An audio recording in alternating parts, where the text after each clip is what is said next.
मैंने छिन वांगशु को समझाया कि उसके भाई के गायब होने वाली जगह वाकई में बहुत खतरनाक है। मैंने कहा कि मेरे माता पिता अब काफी बूढ़े हो चुके हैं।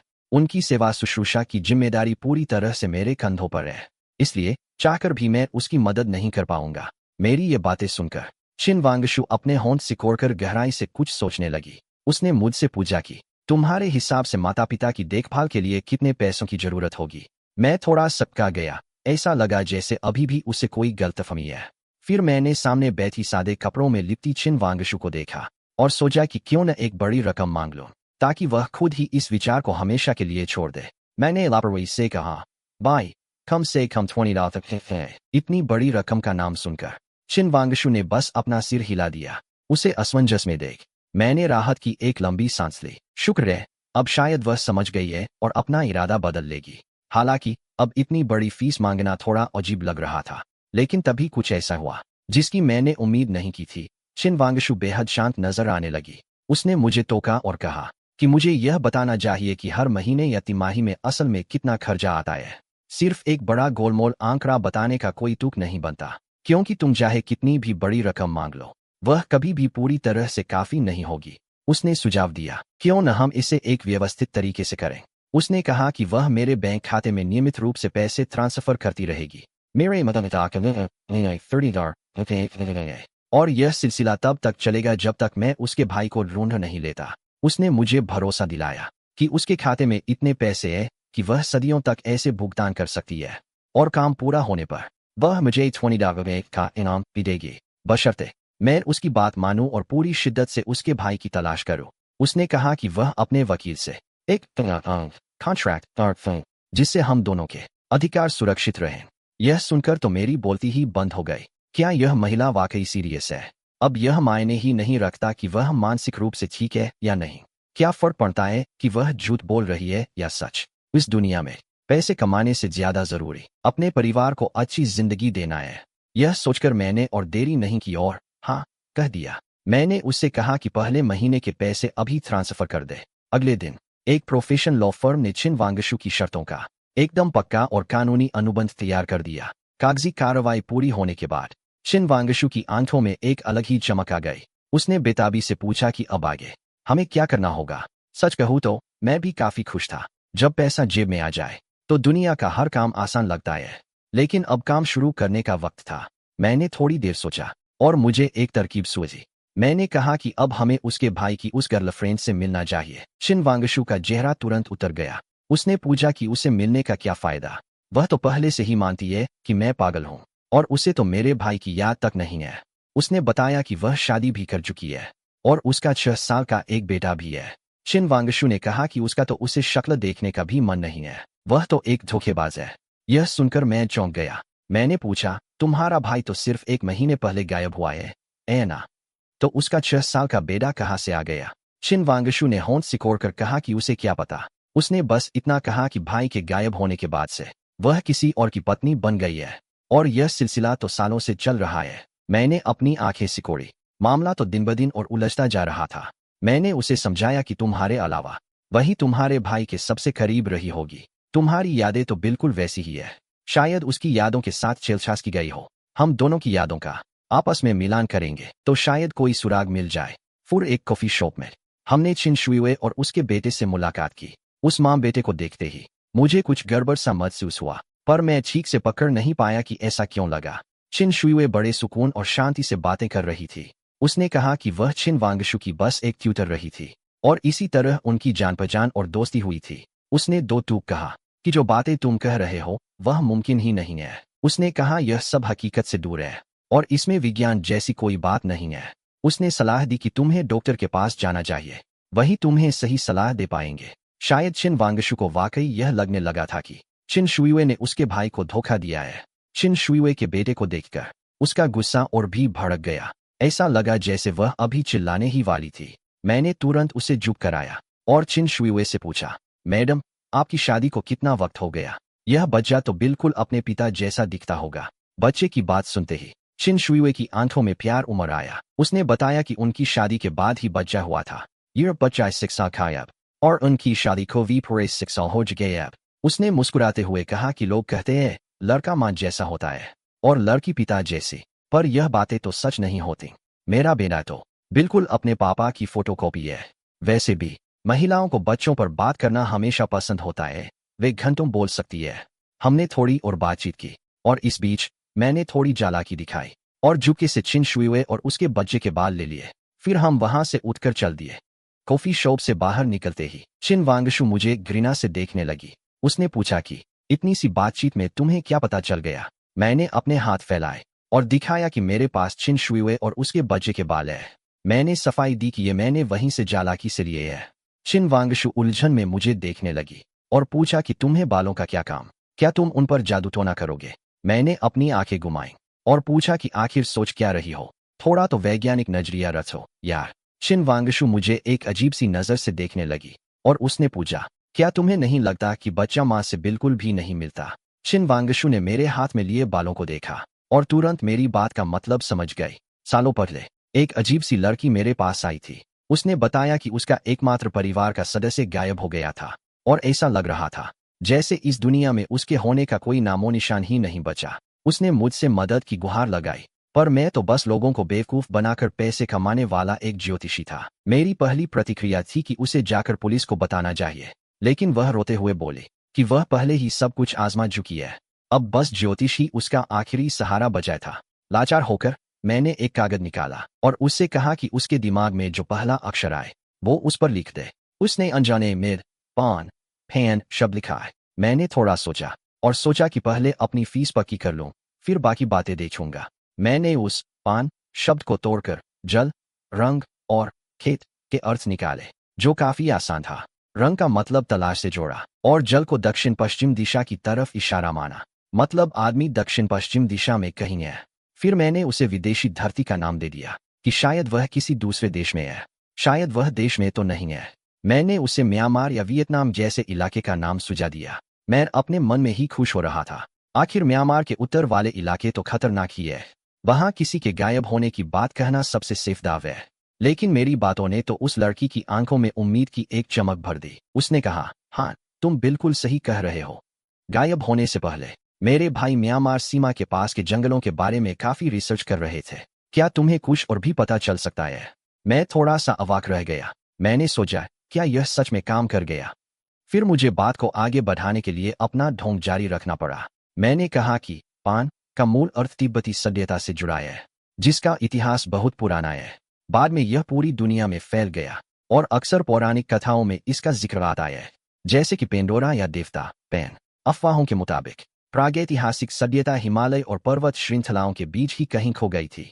तो क्या तुम्हारा भाई वहां खोजबीन करने गया था। लड़की की हंसी छूट पड़ी और वह पागलपन में बोली, हाँ बिल्कुल। मुझे याद है कि मेरे भाई को प्रागैतिहासिक चीजों का बड़ा शौक था, तो मतलब मैं पागल नहीं हूँ। मुझे कोई भ्रम डिल्यूजन नहीं गेट। मेरा एक भाई है, मेरा सच में एक भाई है। यह सब सुनकर मेरा दिमाग चकरा गया। यह सच में भाई है का क्या मतलब है। तुम यहाँ उसे ढूंढने ही तो आई हो ना। आखिर मामला क्या है। मुझे एक अजीब सी अनहोनी का एहसास होने लगा। हवा में कुछ तो था जो मुझे बेचैन कर रहा था। थोड़ी देर बीत जाने के बाद उस लड़की ने खुद को संभाला और थोड़ी शांत हुई। फिर उसने मुझे पूरी कहानी की जड़ से वाकिफ कराना शुरू किया। उसका नाम चिन वांगशु है और उसके भाई का नाम चिन छंगशु है। बेचारी के माता पिता तो बहुत पहले ही चल बसे थे। उसका पालन पोषण उसके बड़े भाई ने ही किया था। चिन के एक आर्कियोलॉजी और उसे प्राचीन सभ्यताओं का ऐसा जुनून था कि मानो उसका सपना ही देवताओं के अस्तित्व के सबूत ढूंढना था। जब तक माता पिता जिंदा थे वे उसे काफी अनुशासन में रखते थे। बेचारा अपने सपनों को सच करने की हिम्मत ही नहीं कर पाता था। फिर माता पिता भी गुजर गए और तब छिन वांगशु बहुत छोटी थी, तो भाई भी अपनी जिम्मेदारियों में पूरी तरह फंस गया। लेकिन इस साल जब छिन वांगशु कॉलेज गई तो उसने फिर से अपने उन अधूरे सपनों की ओर कदम बढ़ाए। करीब 2 महीने पहले उसने छिन वांगशु को बताया कि वह अब उन पौराणिक देवताओं की खोज में निकल रहा है। शुरुआत में वह सैटेलाइट फोन के जरिए छिन वांगशु को अपनी खैरियत बताता रहता था, लेकिन पिछले 1 हफ्ते से छिन वांगशु को अपने ढाई की तरफ से कोई खबर नहीं मिली। छिन छंगशु ही तो छिन वांगशु का इकलौता सहारा था। वह तो अपने भाई के बिना दुनिया के वजूद की कल्पना भी नहीं कर सकती थी। इसीलिए उसने पुलिस को खबर करने का फैसला किया। पर असली डरावनी कहानी तो तब शुरू हुई जब सरकारी रिकॉर्ड में छिन छंगशु नाम का कोई शख्स ही नहीं मिला। इतना ही नहीं, छिन वांगशु के आसपास के लोग, यहाँ तक कि उसके भाई की गर्लफ्रेंड भी छिन छंगशु नाम के किसी व्यक्ति को जानती ही नहीं थी। उसकी बात सुनकर मैं बस उसे हैरानी से देखता रह गया। साफ था, सामने खड़ी ये सुंदर लड़की शायद मानसिक रूप से बीमार है। छिन वांगशु ने मेरे चेहरे के भाव पढ़ लिए। उसने पूछा, क्या तुम्हें भी लगता है कि मैं पागल हो गई हूं? मैं थोड़ा असहज हो गया इस बेजारी और सुंदर लड़की को देखकर। जाने क्यों, मैंने कह दिया कि क्वांटम और सुपर स्ट्रिंग की इस दुनिया में कुछ भी हो सकता है। तुम जो कह रही हो वह अजीब तो है, लेकिन शायद इतना भी अजीब नहीं। सब नजरिए का फर्क है। छिन वांगशु ने मेरी बात ऐसे पकड़ी जैसे डूबते को तिनके का सहारा मिल गया हो। उसने कहा, क्या तुम जानते हो, मुझे भी एक बार लगा था कि मेरा मानसिक संतुलन बिगड़ गया है, उतना कि मैं हकीकत और कल्पना का फर्क ही भूल गई थी। लेकिन तुम्हारी गणना मेरे उस पुराने सच से मेल खाती है। ये महज इत्तेफाक तो नहीं हो सकता। इसका मतलब है कि मैं पागल नहीं हूँ। आखिर भाई बहन का इतना गहरा रिश्ता भला कैसे झूठ हो सकता है? छिन वांगशु रोते रोते लगातार यही बुदबुदाने लगी। मैंने पूरे आधे घंटे तक उसका इंतजार किया। तब उसने भारी आवाज में मुझसे विनती की कि मैं उसके भाई को ढूंढ दूं। उसने कहा, इतने सारे लोगों में से सिर्फ तुम ही हो जो मुझ पर यकीन करते हो, और तुम्हारी भविष्यवाणियां इतनी सटीक है। तुम जरूर मेरे भाई को ढूंढ लोगे। क्या तुम मेरी मदद करोगे? मैं तुम्हें मुंह मांगा इनाम दूंगी। मैं बस खामोश रहा। मदद तो मैं करना चाहता था, लेकिन एक स्किज़ोफ्रेनिक की आदत से किसी इंसान को खोजना, ये तो किसी मनोचिकित्सक का काम है। मैं तो फेंगशुई का मास्टर हूँ, मेरा डिपार्टमेंट अलग है। लेकिन मैं उसे मना कैसे करूँ ताकि उसे धक्का न लगे? मैंने थोड़ी देर माथापच्ची की और फिर मुझे एक बढ़िया रास्ता सुझाया गया।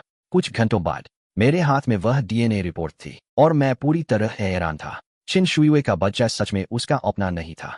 तभी मुझे एहसास हुआ कि मैं अब किसी अलौकिक बवंडर के बीच फंस चुका हूँ। मैंने खुद को शांत किया और यह वाकई सच निकला। बच्चा अपना नहीं था। मेरा दाव एकदम सही बैठा। कितना भी शातिर हो, कहीं न कहीं गलती तो होती ही है। छिन शुइवे और उसका बेटा, यही वो सुराग है। अब भाई को ढूंढने की उम्मीद जाग गई थी। मेरी बात सुनकर छिन वांगशु जोश में आ गई। मैंने उससे पूछा, क्या तुमने पहले नहीं कहा था कि छिन शुइवे हमेशा से बचा जाती थी? पर जब वह और तुम्हारा भाई साथ थे तो इतने सालों में भी उन्हें कोई बच्चा नहीं हुआ। उसमें कोई तो पेंच है। या तो तुम्हारे भाई में कोई दिक्कत थी या फिर छिन शुइवे में। मुझे तभी अजीब लगा था जब मैंने छिन शुइवे और उस बच्चे को देखा था। बाद में मैंने गौर किया कि बच्चे और माँ की शक्ल में कोई समानता ही नहीं है। इसलिए मैंने उस मौके का फायदा उठाने का जोखिम उठाया। अगर मेरा अनुमान सही निकला तो वह पूरी साजिश की सबसे बड़ी कड़ी है। और जैसा सोचा था, बाजी मेरे हाथ रही। देखो, छिन शुइवे का बच्चा घर पर अचानक हुआ था। वहां किसी अदलाबदली की गुंजाइश नहीं थी। इसका मतलब है कि उसकी यादें ही झूठी है। और इसके उलट तुम्हारी यादें एकदम सच है। तुम पागल नहीं हो, ये सबसे जरूरी बात है। तुम बिल्कुल ठीक हो, जिसका मतलब है कि यह कोई सामान्य मामला नहीं बल्कि अलौकिक है। और ऐसी स्थिति दो कारणों से हो सकती है। पहली, या तो कोई शक्ति या इंसान ने एक निश्चित समय के अंदर तुम्हारे भाई के अस्तित्व के सारे सबूत मिटा दिए हैं। ये मंडेला इफेक्ट का कोई अपग्रेडेड वर्जन जैसा है। क्वांटम भौतिकी के नजरिए से ये मुमकिन हो सकता है। दूसरी संभावना है कि तुम किसी ऐसी दुनिया में आ गई हो जहां तुम्हारे भाई का कभी वजूद ही नहीं था।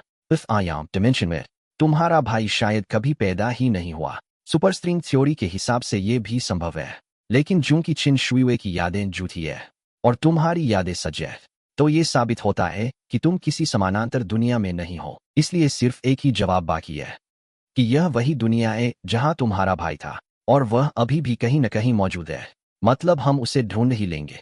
मैंने देखा कि छिन वांगशु तुरंत छिन शुइवे को फोन लगाने के लिए उतावली हो रही थी। वो बस यही चिल्ला रही थी कि वह सही कह रही थी। उसे खुशी थी कि अब उसके पास सबूत था। वो मेरी भाभी है, किसी और की पत्नी नहीं। बच्चा उसका नहीं है। वह तो बस एक धोखे का शिकार है। मुझे उसे बताना होगा। वो बस यही कह रही थी।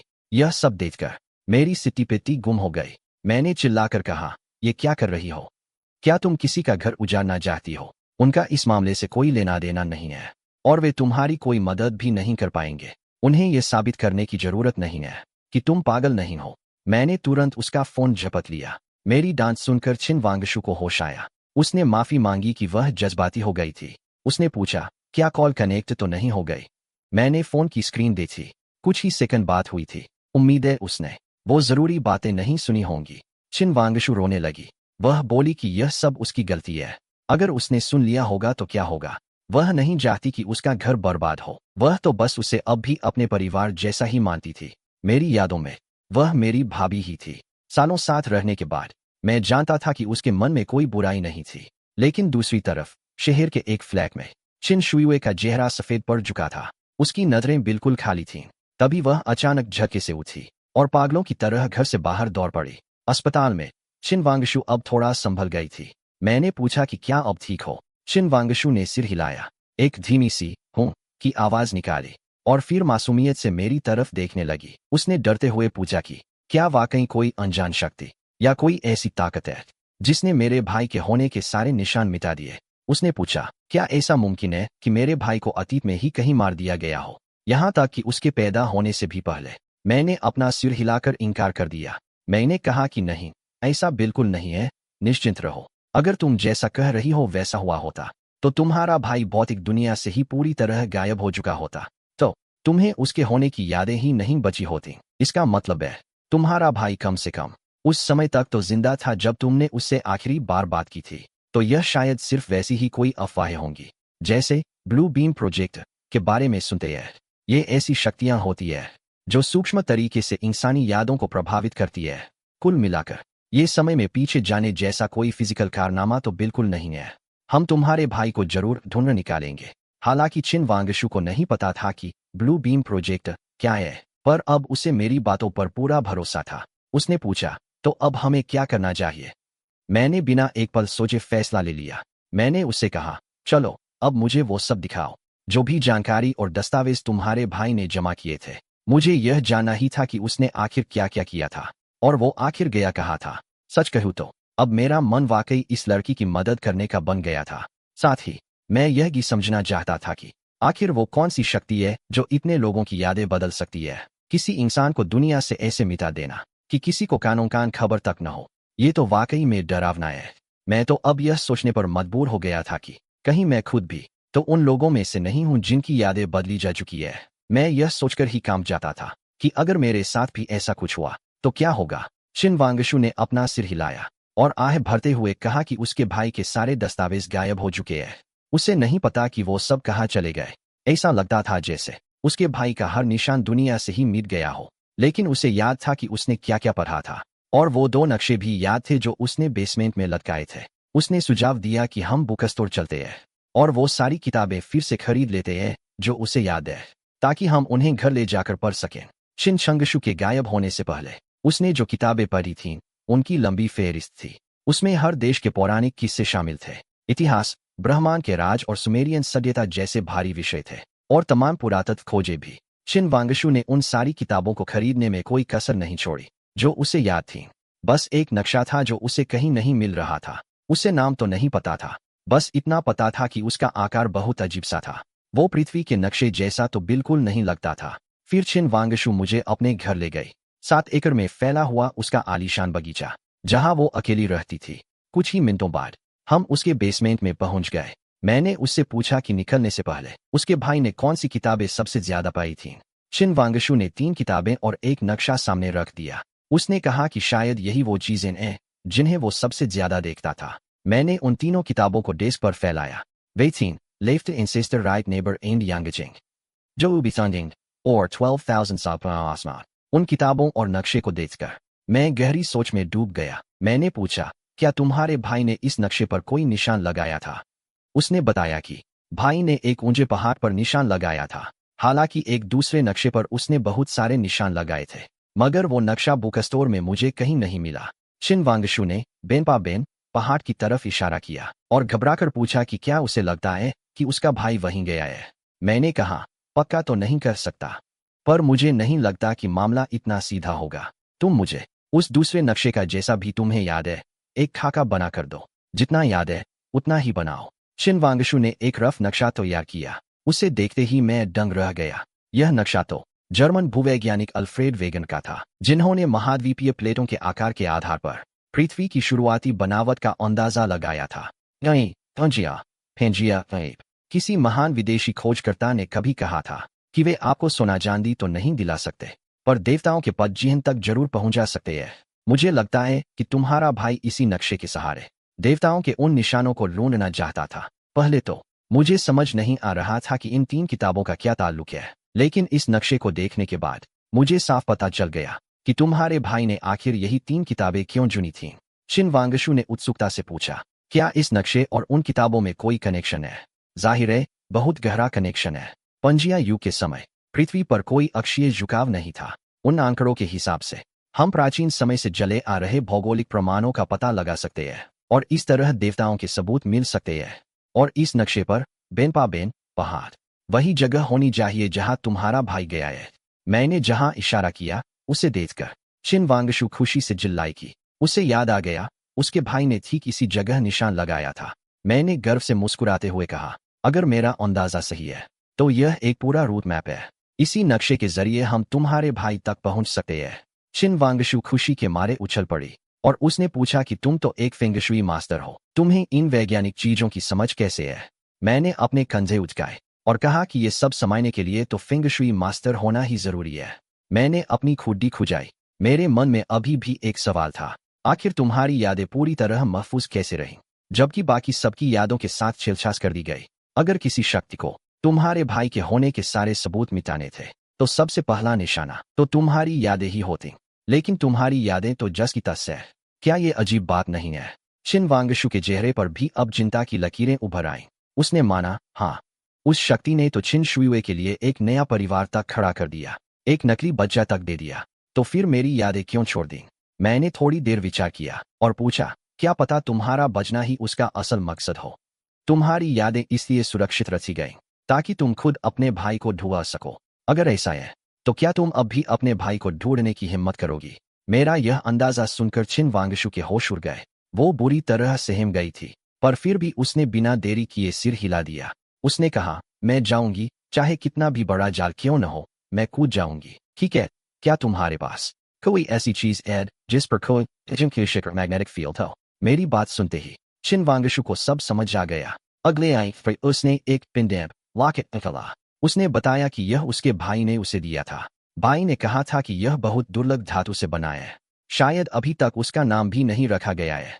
यह उन चीजों में से एक था जो 100 साल पहले ओल्ड समर पहले से गायब हो गई थी, और न जाने उसके भाई ने इसे कैसे ढूंढा निकाला था। उसने इसे अनमोल खजाना बताया था और इसे हमेशा साथ रखने की हिदायत दी थी ताकि यह खो न जाए। मैंने सोचा, तो लगता है यही वो पेंडेंट है जिसने तुम्हारी यादों को उस शक्ति के असर से बचाया। शिन वांगशु ने पूछा, क्या सिर्फ एक पेंडेंट में उतनी ताकत हो सकती है? मैंने मुस्कुराते हुए कहा, एक सवाल पूछो, अगर हमारी सभ्यता मिटने वाली हो तो क्या हमारे वैज्ञानिक और विद्वान अपनी तरफ से पूरी कोशिश नहीं करेंगे कि आने वाली पीढ़ी को कुछ खास सौंपा जाए? शिन वांगशु ने काफी सोचा और कहा कि सवाल तो वाकई मुश्किल है। शायद पहली चीज अनाज के बीज होंगे, क्योंकि जीवित रहने के लिए वही सबसे जरूरी है। दूसरी चीज पक्का आयुर्वेद होगी, न कि आधुनिक चिकित्सा, क्योंकि औद्योगिक युग के बिना आधुनिक दवाएं काम नहीं करेंगी, पर आयुर्वेद तो कहीं से भी जड़ी बूटियां लाकर काम कर सकता है। तीसरी चीज शायद सापेक्षता का सिद्धांत होगा, क्योंकि हमारी सभ्यता का वैज्ञानिक सोच का वो शिखर है और तमाम पुरातात्विक खोजें ये इशारा करती है कि हमारी सभ्यता से पहले शायद इस धरती पर और भी उन्नत सभ्यताएं रही होंगी। तो कौन गारंटी ले सकता है कि लूशु या बागुआ जैसे प्रतीक जिनका मूल रहस्य कोई नहीं जानता, वो पिछली सभ्यता की ही देन न हो? आयुर्वेद और सापेक्षता का सिद्धांत, हो सकता है कि रहस्यवाद कभी रहस्यवाद था ही नहीं, बस हम ही उसका गलत इस्तेमाल कर रहे थे। शिन वांगशु अपने पेंडेंट को देखने लगी और सोचने लगी कि क्या इसमें वाकई इतनी शक्ति है। मैंने हंसकर कहा, ताकत बड़ी होने की जरूरत नहीं है, हो सकता है कि बस उसका चुंबकीय क्षेत्र और विकिरण बिल्कुल सटीक हों। सूक्ष्म दुनिया तो बड़ी अजीब है, हर पल बदलने वाली। हम अपनी साधारण आंखों से इन चीजों का अंदाजा नहीं लगा सकते। शिन वांगशु हैरानी से मुझे देखने लगी। उसने कहा कि उसके भाई ने उसे इसे हमेशा पहने रहने को कहा था, शायद उसे कुछ पहले से ही पता था। मैंने अपनी खुड्डी रगड़ते हुए कहा, इस संभावना से इनकार नहीं किया जा सकता। अब मुझे एक चिंता सता रही है कि अगर एक दिन सुबह मैं उठूं और मुझे तुम याद न रहो या हमारे बीच का कोई वादा याद न रहे तो क्या होगा? शिन वांगशु ने अपने होंठ सिकोड़े और कहा कि आज से तुम्हें मेरे साथ ही रहना होगा, रात को सोते समय भी मेरे पास ही रहोगे। ये सुनते ही मैं तो पत्थर का बनकर रह गया। समय बीता गया और शाम को हम दोनों एक ही बिस्तर पर सो गए। अगली सुबह शिन वांगशु ने मुझसे कहा कि चलो अब हम अपनी यात्रा के लिए तैयार हो सकते हैं। मैंने अपनी भौहें सिकोड़ी, क्योंकि ऐसा लग रहा था कि तुम्हें उस आदिम जंगल के खतरों का जरा भी अंदाजा नहीं है। उसके बाद मैंने वो लिस्ट निकाली जिसे मैंने पहले ही तैयार कर रखा था। यह उन चीजों की सूची है जो उस घने जंगल में जाने के लिए जरूरी है। तुम किसी को भेजकर ये सारा सामान तैयार करवा लो। चिन वांगशु ने अपना सिर हिलाया और कहा कि यह हो जाएगा। मुझे भी मेंटल हॉस्पिटल जाकर डिस्चार्ज फॉर्मेलिटी पूरी करनी थी। आधे घंटे बाद हम डॉक्टर के केबिन में थे। कागजी कार्रवाई खत्म कर हम वहां से निकल गए, मगर अस्पताल से बाहर निकलते ही एक अजीब सी लड़की जो खाली हाथ एक भारी पत्थर का बेंच उठाए हुए थी, लगातार मुझे ही घूरे जा रही थी। और जब मैंने उसकी तरफ देखा तो वह ऐसे नाटक करने लगी जैसे कुछ हुआ ही न हो। जब हम घर वापस पहुंचे तो हथियार और बाकी जरूरी सामान भी आ चुका था। चिन वांगशु मुझे एक आरवी कारवान के पास ले गई। हमारा जो सामान था उसे पब्लिक ट्रांसपोर्ट में ले जाना नामुमकिन था। हमें खुद ही गाड़ी चलाकर जाना था। मैं तो अभी ही निकलने के लिए तैयार था। उस पर मुझे कोई आपत्ति नहीं थी। मैंने जल्दी से हथियारों की जांच की और मुझे सबसे ज्यादा वो लंबी बंदूक पसंद आई, जिसे देखकर ही लग रहा था कि यह काफी पुरानी चीज है। चिन वांगशु ने भी अपने लिए एक कंपाउंड बो धनुष रख लिया था। सब कुछ ठीक ठाक पाकर मैं अपने घर वापस गया और अपने साथ तांबे के सिक्के, पीच की लकड़ी की तलवार और बाकी जरूरी चीजें रख लीं। यह देख चिन वांगशु को समझ नहीं आया। उसने पूछा, क्या इन चीजों की जरूरत पड़ेगी? मैंने जवाब दिया, इसे सावधानी कहते हैं। क्या पता जिस मकबरे में तुम्हारा भाई हो वहां कोई ज़ोंबी ही मिल जाए, तब यही सब काम आएगा। फिर हम गाड़ी लेकर निकल पड़े और तेज रफ्तार से दौड़ने लगे। लगातार 4 घंटे चलने के बाद हम एक सर्विस स्टेशन पर रुके। अभी मैंने गाड़ी से पैर नीचे रखा ही था कि एक संदिग्ध सा आदमी मेरे पास आया। उसने कहा, भाई, मैं रास्ते भर तुम्हारे पीछे था और मैंने तुम्हारी गाड़ी की छत पर किसी को देखा है। वह बहुत डरावना और रहस्यमयी लग रहा था। मेरा दिल घबरा रहा था, इसलिए मुझे लगा कि तुम्हें बताना ही चाहिए। मैं पक्का कह सकता हूं कि मैंने गलत नहीं देखा। एक बार चेक कर लो। उतना कहकर वह बुझा बुझा सा वहां से चला गया। यह बात सुनकर मेरी त्योरियां चढ़ गईं। मैंने तुरंत उसे शुक्रिया कहा। वह किसी धोखेबाज जैसा तो बिल्कुल नहीं लग रहा था। तो मैंने तुरंत पूरी गाड़ी की तलाशी ली। वहां कोई इंसान तो नहीं दिखा, मगर जैसे ही मैंने हमारे स्लीपिंग बैग छुए, मुझे कुछ गड़बड़ महसूस हुआ। बैग अभी भी गर्म था। साफ था कि अभी कोई इसके अंदर छिपा हुआ था।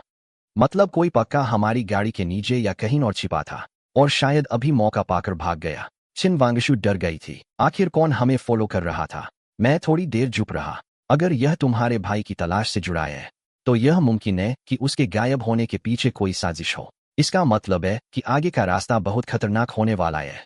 चिन वांगशु घबरा गई थी। उसने पूछा, अब हम क्या करें? मैंने कहा कि जब तक कोई नहीं है हमें अभी यहां से निकलना होगा। कुछ घंटे बीत गए। काफी दूर निकल आने के बाद हम एक और सर्विस स्टेशन पर रुके। हम वहां से कुछ राशन लेने के लिए बाजार गए, मगर जब हम वापस अपनी गाड़ी के पास आए तो देखा कि गाड़ी के सामने एक औरत खड़ी है। मैं हैरान रह गया। तुम यहाँ क्या कर रही हो? वो और कोई नहीं, चिन शुइवे थी। उसने कहा, मुझे पता है तुम लोग क्या करने जा रहे हो। मुझे भी अपने साथ ले चलो। मुझे भी सच्चाई जाननी है। लगता है उस फोन कॉल में चिन शुइवे ने सारी जरूरी बातें सुन ली थीं। चिन वांगशु को बहुत पछतावा हो रहा था। उसने रोते हुए माफी मांगी, पर चिन शुइवे ने उसे बीच में ही रोक दिया और कहा कि वह उसकी माफी नहीं स्वीकार करेगी और नहीं उसे कभी माफ करेगी। उसने कहा, तुमने मेरी जिंदगी बर्बाद कर दी। भले ही वो सब कुछ झूठ था, पर वह मेरी खुशी थी। तुमने उस सुंदर और खुशहाल सपने को चकनाचूर कर दिया। अब सब कुछ पहले जैसा नहीं हो सकता। यह मंजर देखकर मेरा सिर चकराने लगा। मैंने कहा, चिन मैडम, जो कुछ भी हुआ हो इसमें हम लोगों की ही गलती है, पर अब जो हो गया सो हो गया। मुझे लगता है तुम्हें थोड़ा शांत हो जाना चाहिए। जहां हम लोग जा रहे हैं वह जगह बेहद खतरनाक है। मेरे पास जंगल में जीवित रहने का थोड़ा बहुत तजुर्बा तो है, पर 2 लड़कियों को संभालना मेरे बस की बात नहीं है। इसलिए बेहतर यही होगा कि तुम घर पर रहो। वापस आते ही मैं तुम्हें सारी जानकारी दे दूंगा। चिन शुइवे ने सिर हिलाया और कहा, घर पर रहकर मैं पागल हो जाऊंगी। रही बात खतरे की, तो मुझे अब मौत का भी डर नहीं है। फिर खतरे से क्या डरना, और वैसे भी मैं एक डॉक्टर हूँ। जंगल में तुम लोगों को मेरी जरूरत जरूर पड़ेगी। मुझे पता है कि तुम्हारे अंकल ने तुम्हें पैसे दिए हैं। मैं भी तुम्हें पैसे देने को तैयार हूँ। यह सुनकर मैंने आंख भरी। मैंने कहा, पैसों की बात छोड़ो, डॉक्टर तो हमें चाहिए ही। ठीक है, तुम भी साथ चलो। 3 दिन बाद हम आखिरकार आदिम जंगल के बॉर्डर पर पहुंच गए। मैंने फैसला किया कि यहाँ से किसी ऐसे गाइड को ढूंढें जो पहाड़ों के रास्तों को जानता हो, पर इस मौसम में जगह में इतनी बाप मायाजमा फरियाब कि कोई भी हमारे साथ जाने को तैयार नहीं था। हमने पूरा आधा दिन बिता दिया और अंत में एक गाइड मिल गया। उसका नाम मेंगरोंग है। कहा जाता है कि वो यहाँ का सबसे निडर शिकारी है। गाइड का काम करके उसने काफी पैसे कमा लिए थे। सब कुछ तैयार कर लेने के बाद हम जंगल की ओर चल पड़े। कुछ घंटे जलने के बाद अंधेरा होने लगा। मेंगरोंग ने कहा, रात में जलना जानलेवा हो सकता है, कल सुबह यहीं से चलेंगे। इसलिए हमने वहीं डेरा डाल लिया। मैंने उगते हुए धुंध को देखा और मेंगरोंग से पूछा, क्या ये जहरीली भाप है? मेंगरोंग हंसकर बोला कि नहीं, यह भाप नहीं है। वो भाप तो गुच्छों जैसी होती है, यह तो बस मामूली कोहरा है। उतना कहकर मेंगरोंग ने अपनी पाइप धूम्रपान निकाली और धुआं उड़ाने लगा, जिससे एक तीखी सी गंध फैल गई। मुझे कुछ अजीब सा लगा। मैंने कहा कि मैं जरा फ्रेश होकर आता हूँ। वापस आकर मैंने मेंगरोंग से बातें शुरू की। मैंने पूछा, ढाई, आजकल जंगल में कितने लोग आ रहे हैं? मेंगरोंग ने सिर हिलाया, बोला कि ज्यादा नहीं, साल में एक आध बार ही। मैंने पूछा, और इस साल? क्या हम साल के पहले ग्रुप है?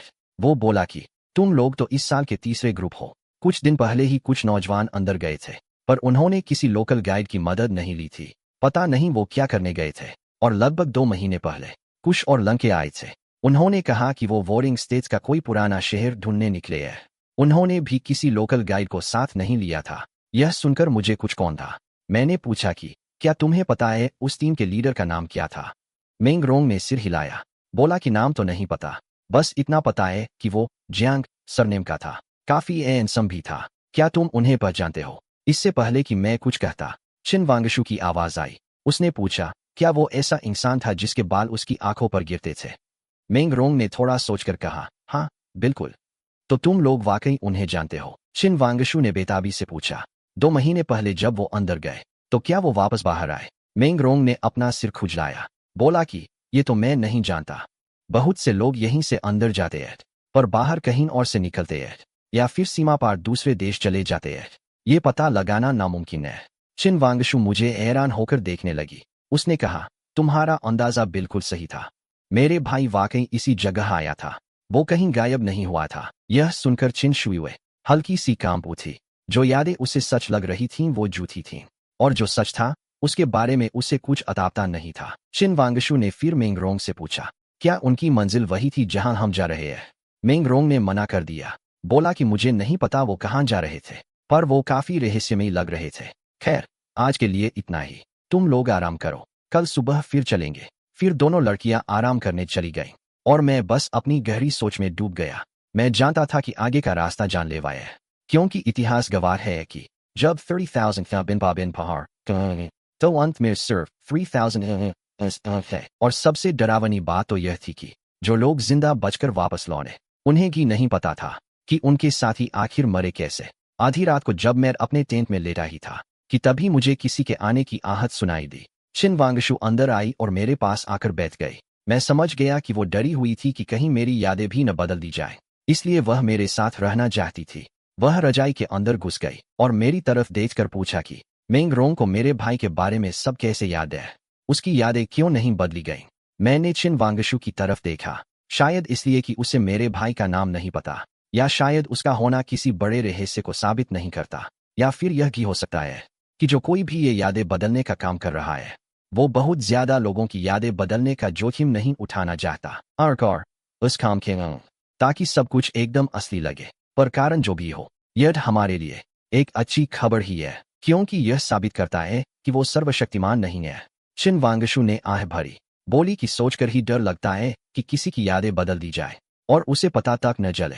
मैंने हल्की मुस्कान के साथ कहा कि इसमें कोई हैरानी की बात नहीं है, बिल्कुल वैसे ही जैसे हम अक्सर सपनों में उन लोगों को देखते हैं जो मर चुके हैं, और हमें एहसास तक नहीं होता कि वो जा चुके हैं। इंसानी शरीर बहुत पेचीदा होता है, उतना कि हमारी सोच वहां तक पहुंच ही नहीं सकती। अब सो जाओ, कल जल्दी उठना है। अगली सुबह हम फिर आगे बढ़ चले।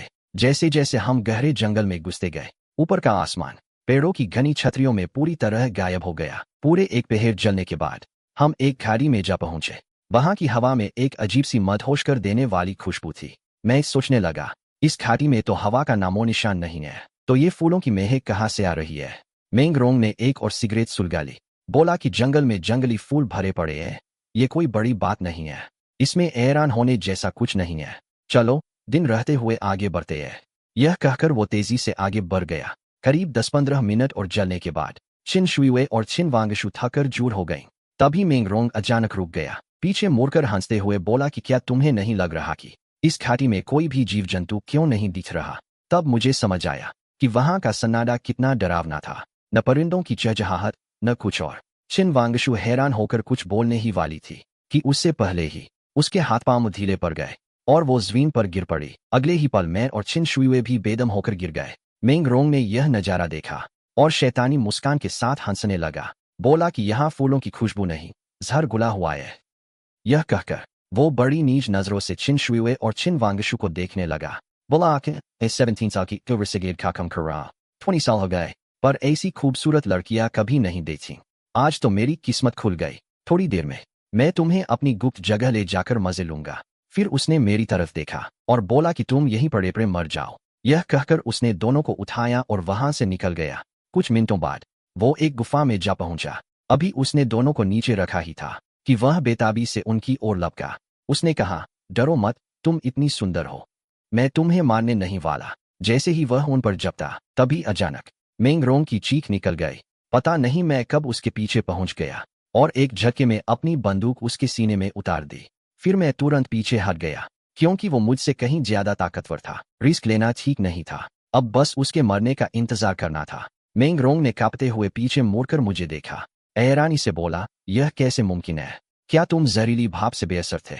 मैंने कहा, नामुमकिन कुछ नहीं होता। कल रात जब तुम धुआं उड़ा रहे थे तो मुझे जड़ी बूटियों की महक आ गई थी। तभी मुझे तुम पर शक हो गया था, इसलिए टॉयलेट के बहाने मैंने भी कुछ जड़ी बूटियां इकट्ठी कर ली थीं। प्राचीन काल में जुगेली यांग भी ऐसी ही जड़ी बूटियों से जंगली पहाड़ों की भाप से बचे थे। क्या तुम्हें लगा मुझे पता नहीं चलेगा? और एक मामूली गाइड होकर उतनी दौलत तुम्हारे पास कैसे आई? इसने मुझे और भी सतर्क कर दिया था। तुमने अपनी मूर्खता का इनाम पा लिया है। यह सुनते ही उसका शरीर कांप उठा और उसकी जान निकल गई। उसे मरते देख मैंने चैन की सांस ली।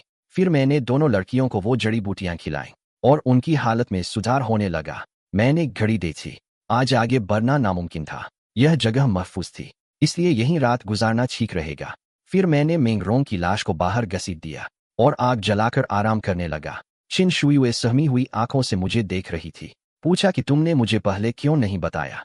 तुम तो किसी के साथ एक ही कंबल में सो रहे थे, पर तुमने एक शब्द नहीं कहा। हम सब मुसीबत में पड़ सकते थे। मैंने भोलेपन का नाटक करते हुए कहा कि मैं क्या करता अगर मैं तुम्हें बताता कि तुम्हारे मुंह में भी दवाएं है, तो कब क्या असर होगा मुझे क्या पता था।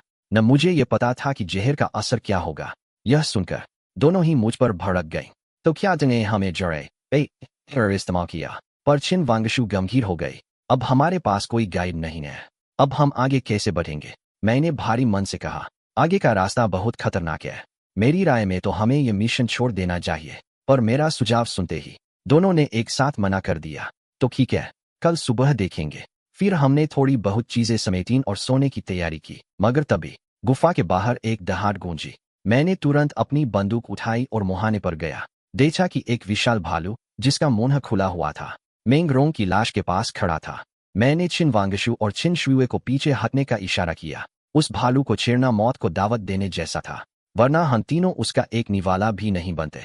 1 घंटे से ज्यादा बीत गया। बाहर सन्नाटा पसर गया था। हम बाहर देखने निकले। भालू वहीं अपनी जगह अजित पड़ा था। मैंने अपनी बंदूक ताने सतर्क होकर उसके पास गया। गौर से देखा तो वो भालू मर चुका था। मैंने पीछे मुड़कर उन्हें बुलाया, इधर आओ, ये मर चुका है। छिन वांगशु और छिन शुए दौड़ती हुई आई। मैंने पूरी शिद्दत से उस भालू के शरीर को चेक किया, पर कहीं कोई जख्म नहीं था। मगर जब मैंने भालू का सिर देखा तो मेरी आंखें फटी की फटी रह गईं। उसकी मौत किसी पहेली जैसी थी। बदन पर कोई चोट नहीं, फिर भी 7 द्वारों नाकान मुंह से खून बह रहा था। छिन वांगशु डर गई। पूछा कि क्या इस पर किसी ने जिंक्स किया है? मैं सोचने लगा, लगता है शायद ये किसी जहर की वजह से हो। पर छिन शुए ने फौरन टोक दिया, दुनिया में ऐसा कोई जहर नहीं जिससे 7 छेदों से खून बहे सिवाय पांचकदम वाले सांप के। लेकिन उसके काटने पर तो खून का फव्वारा निकलता है।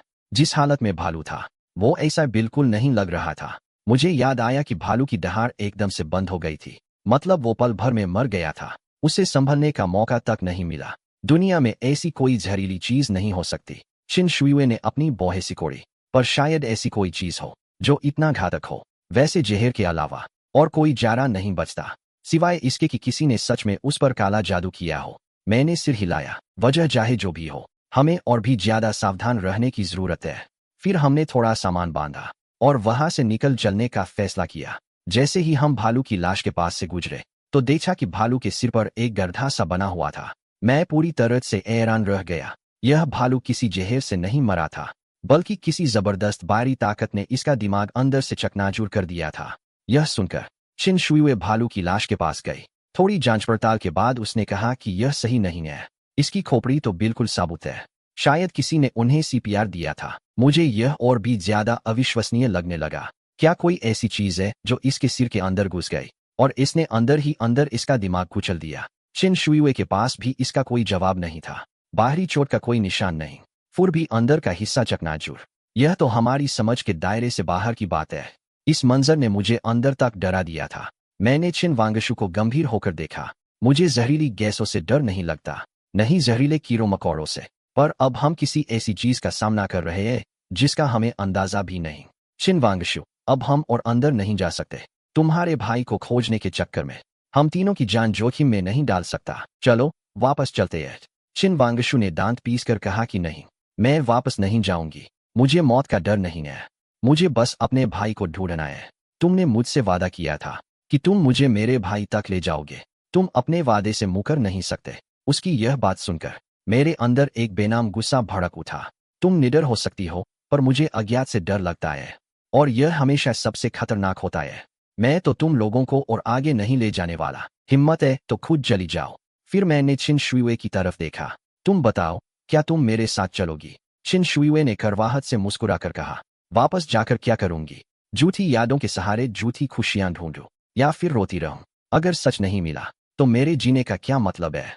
मैं कुछ नहीं कर सका और चुपचाप वापसी की राह पकड़ ली। चिन शुइवे और चिन वांगशु विपरीत दिशा में आगे बढ़ने लगी, लेकिन जैसे ही हम वहां से हटे तभी एक और विशाल भालू वहां धीरे से आया। छोटे भालू की लाश के पास खड़े होकर उसने एक भयानक और गूंजती हुई दहाड़ मारी। फिर वह उन दोनों लड़कियों की दिशा में बढ़ गया। मैं दांत पीसते हुए आगे बढ़ रहा था। मेरा दिमाग और मेरा दिल दोनों आपस में लड़ रहे थे। मैंने 3 तांबे के सिक्के निकाले। सोचा खुद के लिए कोई भविष्यवाणी ही कर लूं। जब कुछ समझ न आए तो क्वांटम फिजिक्स ही काम आती है। मगर मैंने 4 बार भविष्यवाणी की और 4 बार नतीजा डामाडोल ही रहा। परिणाम लेई शुई जिए संकट से मुक्ति का संकेत दे रहा था, जिसका मतलब है कि रास्ता बंद हो तो फौरन लौट आओ और रास्ता खुला हो तो आगे बढ़ो। पर इस स्थिति में क्या कोई रास्ता है भी या नहीं? उधर गाड़ी में चिन वांगशु और चिन शुइवे अभी भी आगे बढ़ रही थीं। चिन शुइवे ने रोती हुई चिन वांगशु को देखा, कहा कि उसे अब और मत याद करो, उसके वापस आने की कोई उम्मीद नहीं है। चिन वांगशु ने अपने होंठ सिकोड़े और चुपचाप उसके पीछे चलने लगी। कुछ मिनट बाद वे घाटी से बाहर निकल आईं। सामने एक नदी बह रही थी। चिन शुइवे ने नक्शे पर नजर दौड़ाई, बोली कि घूमकर जाना तो नामुमकिन है, नदी पार करनी ही होगी। हमें कोई तैरने वाली चीज ढूंढनी होगी ताकि हम डूब न जाए। चिन वांगशु ने इधर उधर देखा और उसे एक लकड़ी का लट्ठा मिल गया। बोली, यह शायद काम कर जाए, चलो ट्राई करते हैं। फिर दोनों ने अपने बैग लकड़ी के लट्ठे पर रखे और उसे पकड़कर आगे बढ़ने लगी। पर अभी 2 कदम ही चली थीं कि वे डूबने लगी। अगले ही पल लट्ठा बेकाबू हो गया और आगे की ओर दौड़ पड़ा। उनके हाथों से सब फिसल गया। दोनों लड़कियां पानी में जा गिरीं। उनका शरीर दहशत से जकड़ गया था। वे बार बार पानी के ऊपर आने की कोशिश कर रही थीं, मगर हर बार नाकाम रहीं। बस कुछ ही सेकंड में उनकी चेतना धुंधली पड़ने लगी। बेहोशी की हालत में उन्हें लगा कि कोई साया उनके सामने आया है। फिर सब कुछ अंधेरे में डूब गया। जब चिन शुइवे को होश आया तो उसने खुद को और चिन वांगशु को टेंट के अंदर पाया। दोनों स्लीपिंग बैग के अंदर लिपटी हुई थीं। उसके सीने में दर्द सा महसूस हो रहा था। तभी मुझे एहसास हुआ कि शायद किसी ने हमें सैंत कर दबाकर सीपीआर कर हमें वापस होश में लाने कोशिश की। अब तभी चिन वांगशु भी धीरे धीरे जागने लगी। यह देख चिन शुइवे ने उसे चुप रहने का इशारा किया। चिन वांगशु ने सिर हिलाया और धीमी आवाज में पूछा कि अब क्या करें? बाहर जो भी है शायद वो भला आदमी है, क्यों न उससे बात की जाए? चिन शुइवे ने हामी भरी और पुकारा, नमस्ते, क्या आप अंदर आ सकते हैं? हम आपको अपनी जान बचाने के लिए शुक्रिया कहना चाहते हैं। टेंट के बाहर मैंने चिन शुइवे की आवाज सुनी और जड़ी बूटियों का काढ़ा लेकर अंदर चला गया। मुझे देखते ही चिन वांगशु हैरान भी थी और खुश भी। तुम्हारा सामान तो पानी में बह चुका है, खाना पीना भी खत्म हो गया है, क्या तुम अब भी आगे बढ़ना चाहती हो? दोनों ने थोड़ी देर चुप्पी साधे रखी, फिर मजबूती से सिर हिला दिया। मुझे उनके इस फैसले पर कोई हैरानी नहीं हुई। मैंने झपट उनके लिए गर्म सूप तैयार किया। थोड़ा आराम करने के बाद हम आगे बढ़ चले। जैसे ही मैं अपना बैग लादने लगा, चिन शुइवे ने मुझे रोक दिया। उसने कहा, इसे तो मैं और छिन वांगशु बारी बारी से उठाएंगे। तुम अपनी पूरी ताकत बजाकर रखो ताकि हम सुरक्षित रहें। मुझे इस बात से कोई दिक्कत नहीं थी। बंदूक संभाले मैं आगे चल दिया। कुछ ही मिनटों बाद हम एक पहाड़ी के ऊपर थे। मैंने कहा, तुम लोग यहीं रुको, मैं आगे देखकर आता हूं। जैसे ही मैं आगे बढ़ा, मुझे दूर कुछ चमकता हुआ दिखा। वह कोई रोशनी वाली चीज थी। मैंने पीछे मुड़कर कहा कि चलो उस तरफ चलते हैं। चिन शुयुए ने पूछा, क्या दिखा तुम्हें? मैंने थोड़ी देर सोचा और कहा, चाहे मानो न मानो, मुझे लग रहा है कि वो कोई टॉर्च है। तुम्हें बाप, हम एक गुफा के पास पहुंचे और वहां वाकई एक टॉर्च जल रही थी। साफ था कि कोई यहां आया था। यह मंजर देखकर मैंने भारी आवाज में कहा कि वे लोग किसी बड़ी मुसीबत में फंसे होंगे, तभी तो इस तरह अपना सब कुछ छोड़कर भाग गए। तभी चिन वांगशु जी थी कि देखो, वो मेरे भाई का नक्शा है। क्या वह आसपास ही है? मैं नक्शे के पास गया। वह भूल से पूरी तरह ढका हुआ था। तुम्हारे भाई को गए यहाँ काफी वक्त हो चुका है और वो भी हड़बड़ी में ही यहाँ से निकले हैं। यह सुनते ही चिन वांगशु फिर रोने लगी। मैंने तसल्ली दी, रो मत, यहाँ खून के निशान नहीं है। वे लोग सुरक्षित होने चाहिए। मैं अंदर जाकर देखता हूँ, शायद कोई सुराग मिल जाए। मैं बंदूक लिए फूंक फूंक कर कदम रखते हुए अंदर गया। कुछ ही देर में मेरे सामने एक बेहद डरावनी चीज आ गई। अगले ही पल मैंने अपना पेट संभाला और उल्टी रोकने के लिए बाहर भागा। डर के मारे मेरे मुंह से एक आवाज तक नहीं निकली। चिन शुयुए ने मुझे पीला पड़ा देखा, पूछा, क्या हुआ? मैंने घबराकर कहा, अंदर एक अजीब सी लाश पड़ी है। चिन शुयुए, मुझे तुम्हें दिखाना ही होगा। चिन वांगशु, तुम बेफिक्र रहो, यह किसी औरत की लाश है, तुम्हारे भाई की नहीं। फिर हम तीनों लाश के पास पहुंचे। जैसे ही लाश देखी, दोनों लड़कियों ने मुंह पर हाथ रख लिया। चिन वांगशु कांपती हुई बोली, हे भगवान, ये लाश हंस रही है। मैंने कहा, बिल्कुल सही। वो बहुत खुशी से हंस रही थी और ये तो बस उसकी एक अजीब हरकत थी। तभी चिन शुयुए ने बारीकी से उस लाश को देखा। बोली कि यह एक मम्मी है। अरे, ये तो एक पूरी तरह से सूची हुई मम्मी निकली। लगता है मरे हुए जमाना बीत गया है। मैंने हैरान होकर कहा, यह भला कैसे मुमकिन है? यहाँ हवा में इतनी नमी है कि कोई शव इतनी जल्दी सूतकर कंकाल नहीं बन सकता। मैंने अपना सिर हिलाया और गौर किया कि इसके शरीर पर कोई घाव का निशान भी नहीं है। तभी चिन शुयुए ने उस सूखे शव के पेट की जांच की और हैरान होकर बोली कि यह तो बिल्कुल नामुमकिन है। पाचन तंत्र तो अभी भी अंदर मौजूद है, नहीं इसमें कोई नमी सोखने वाला केमिकल डाला गया है। फिर भी यह इतनी बुरी तरह सूख चुका है। यह तो बहुत ही रहस्यमयी है। हम तीनों का तनाव बढ़ता ही जा रहा था। तभी चिन शुयुए ने एक सर्जिकल चाकू निकाला और उस शव की खाल को चीर दिया। उसने कहा, यह कैसे हो सकता है? शव के अंदर का पानी सूखना शुरू हो गया था और इसकी रफ्तार तो बहुत ही तेज थी। यह सुनकर मैं खिंचक गया, भला यह कैसे हो सकता है? क्या तुम्हें पक्का यकीन है? चिन शुयुए ने गंभीर होकर हामी भरी। इंसानी खाल बहुत खास होती है। यह शरीर का सबसे बड़ा अंग है और इस शव की खाल पूरी तरह सूची हुई है। फर्गी इसमें काफी चिकनाई ऑयल। इसका मतलब है कि पानी बाहर से नहीं, अंदर से सूखा है। चिन वांगशु उलझन में बोली, पर बाहर तो कोई जख्म है ही नहीं, तो अंदर का पानी बाहर कैसे निकला? चिन शुयुए थोड़ी देर शांत रही। शायद जख्म तो है, पर सतह पर नहीं। ऐसा कहते हुए उसने बारीकी से देखना शुरू किया और गौर किया कि चेहरे के सातों छेदों, नाक, कान, आंख, मुंह पर साफ चोट के निशान थे। मैंने अपनी खुदी रगड़ते हुए सोचा, इसका मतलब है कि कोई चीज उन छेदों के जरिए अंदर घुसी है और तुरंत शरीर का सारा पानी सोख लिया। तभी तो जंगल में ऐसे सूखे शव मिलते हैं। चिन शुयुए ने सिर हिलाया, कहा कि बिल्कुल सही, यही सच है। अब बस एक सवाल बाकी है कि ये मरते वक्त हंस क्यों रहे थे? इस बात का जवाब हम तीनों में से किसी के पास नहीं था। तभी गुफा के और अंदर से कोई आवाज आई। मैंने ध्यान से सुना, अरे, ये तो मोबाइल की रिंगटोन है। चलो अंदर चलकर देखते हैं। कुछ ही देर में हम एक बड़े पेड़ के नीचे पहुंचे। वहां भी एक लाश पड़ी थी और उसके पास ही एक वॉकी टॉकी पड़ा था। मैंने सोचा, वैसी ही सूखी लाश, वैसा ही चेहरे पर हंसी का भाव। चिन मैडम, क्या अब भी आपको लगता है कि ये कोई कुदरती हादसा है? चिन शुयुए ने शव की खाल को देखा और बोली कि ये वाला पिछली वाली से काफी पहले मरा है। इससे तो बदबू आ रही है। कम से कम 2 महीने पुराने होने चाहिए। मुझे याद आया कि मेंग रोंग ने कहा था हमारे आने से पहले 2 और टीमें यहाँ आई थीं। एक तो चिन छंगशु की टीम 2 महीने पहले और एक टीम जो कुछ दिन पहले आई थी। लगता है ये दोनों लाशें उन्हीं टीमों की है। और सबसे बड़ी बात कि उन सबको एक ही जैसे खतरे का सामना करना पड़ा। चिन शुयुए और चिन वांगशु दोनों के होश उड़ गए। इसका मतलब है कि अब हमारी बारी भी आ सकती है। हम भी उन्हीं की तरह सूची लाश बनकर रह जाएंगे। मैंने गंभीर होकर कहा, हमें तुरंत कहीं छिपना होगा। हम भागकर वापस गुफा के मुहाने पर पहुंचे। अगर मेरा अंदाजा सही है तो आज रात पक्का कोई आफत आने वाली है। हमें तुरंत तैयारी करनी होगी। उतना कहकर मैं हरकत में आ गया। मैंने गुफा के बाहर एक अलाव जलाया और जालू फ्लैशलाइट बाहर छोड़ दी। साथ ही 2 कैमरे भी फिट कर दिए। सब तैयार करने के बाद हम फौरन अपने टेंट में घुस गए। मैंने दोनों लड़कियों को चेतावनी दी कि अब कोई भी चू तक नहीं करेगा। अगर थक गए हो तो बस सो जाओ। जल्द ही अंधेरा घना हो गया। मैंने अपने मोबाइल को उठाया और दिल थामकर स्क्रीन पर नजरें गड़ा दी।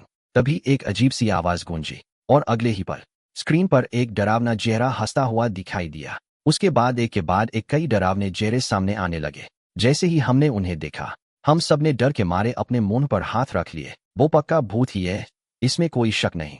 इस माहौल में मैंने उन्हें शांत करने की कोशिश की। हमें जल्द ही पता लगाना होगा कि ये क्या खाते हैं और इनका शिकार करने का तरीका क्या है, वरना अगली रात हमारी होगी। तभी बाहर से एक दहाड़ सुनाई दी। मैंने जल्दी से मोबाइल की स्क्रीन पर देखा। एक भालू अलाव की ओर बढ़ रहा था। जैसे ही उन राक्षसी चेहरों ने भालू को देखा, वे सीधे उसके शरीर के छेदों में घुस गए। कुछ ही मिनटों के अंदर वो भालू सूजकर कांटा हो गया। यह सब देखकर मैंने बोहे सिकोड़ी। तुम लोग सो जाओ, आज रात तो हम सुरक्षित है। दोनों लड़कियां डर के मारे कांप रही थीं। क्या तुम सोने जा रहे हो? कोई बात नहीं, तुम सो जाओ, मैं पहरा देता हूँ। दोनों ने सिर हिलाया और किसी तरह सोने की कोशिश की। थोड़ी देर में मैं भी लेट गया। सुबह होते ही मैंने देखा कि वे भूतिया चेहरे गायब थे। रिकॉर्डिंग डेट थी तो पता चला कि वे सुबह 5 से 7 में। ये वही समय है जब मुर्गे बांग देते हैं। कहावत है कि 3 बार बांग सुनने पर आत्माएं भाग जाती है। क्या ये सच में वही पौराणिक दुष्ट आत्माएं हैं? यह सोचकर मैंने उन्हें जगाया। चलो कल रात के मंजर को करीब से देखते हैं। हम सब वापस उसी गुफा में गए। वहां वह विशाल भालू मरा पड़ा था। चिन शुयुए ने पूछा, अब बताओ तुम्हें क्या समझ आया? मैंने थोड़ी देर सोचा, कहा ये शैतान एच भी और नहीं भी। ये सुन दोनों लड़कियां चकरा गईं। तभी मैंने उनसे पूछा, जंगल में जीव जंतु शिकार के लिए किन इंद्रियों का इस्तेमाल करते हैं? चिन शुयुए बोली, आंखें, कान, नाक। मैंने हामी भरी, बिल्कुल सही। पर एक चीज तुम भूल गए, वो ऐब एक्स्ट्रा सेंसरी परसेप्शन, जैसे चमगादड़ों का सोनार या सांपों का इंफ्रारेड विजन। कल रात मुझे पक्का नहीं पता था कि आखिर उन शैतानों को क्या खींच लाता है। इसीलिए मैंने ये उपाय किए थे ताकि उनके सेंसर को चकमा दे सकूं। तब जाकर चिन शुयुए को बात समझ आई। तो मतलब वे तापमान टेम्परेचर से बिल्कुल सही। वो सीधे शरीर के छेदों पर क्यों जाते थे? क्योंकि वहां से शरीर की गर्मी बाहर निकलती है। चिन वांगशु हैरान होकर बोली, तो फिर दिन में वे कहाँ गायब हो जाते थे? मैंने जवाब दिया कि दिन में धूप के कारण तापमान सब जगह एक सा होता है, तो वे दिशा भटक जाते हैं। रात को बाहर आना और दिन में छिप जाना और डरावना होलिया, इन्हीं सब वजहों से तो लोग इन्हें भूत समझ लेते हैं। यह जानकर उन दोनों ने राहत की सांस ली। चलो अब मुझे पता है कि तुम्हारे भाई कहाँ गए हैं। चिन वांगशु ने यह सुना और वो एकदम गंभीर हो गई। हजारों साल पुरानी कथाओं के मुताबिक ब्रह्मा के अनुयायियों ने उनका आशीर्वाद पाने के लिए उनके मंदिर को सोने से बना दिया था, जिसे गोल्डन सिटी, सुनहरा शहर कहा जाता था। उस शहर तक जाने का सिर्फ एक रास्ता था, जिसकी रखवाली फ्लाइंग हेड्स, उड़ते हुए राक्षस, करते थे। मुझे लगता है कि कल रात हमने जो देखा वो वही राक्षस थे। तो पक्का तुम्हारा भाई उसी सुनहरे शहर को ढूंढने गया होगा। मेरी बात सुनकर चिन वांगशु घबरा गई। उसने कहा, वहां तो राक्षस है, मेरा भाई बहुत खतरे में होगा, हमें फौरन उसके पीछे जाना होगा। मैंने सोचा कि अगर मेरा अनुमान सही है तो तुम्हारा भाई शहर के भीतर पहुंच चुका होगा और उसने उन राक्षसों को पार कर लिया होगा। चिन वांगशु ने जोर से सिर हिलाया, कहा कि उसे मुझ पर भरोसा है।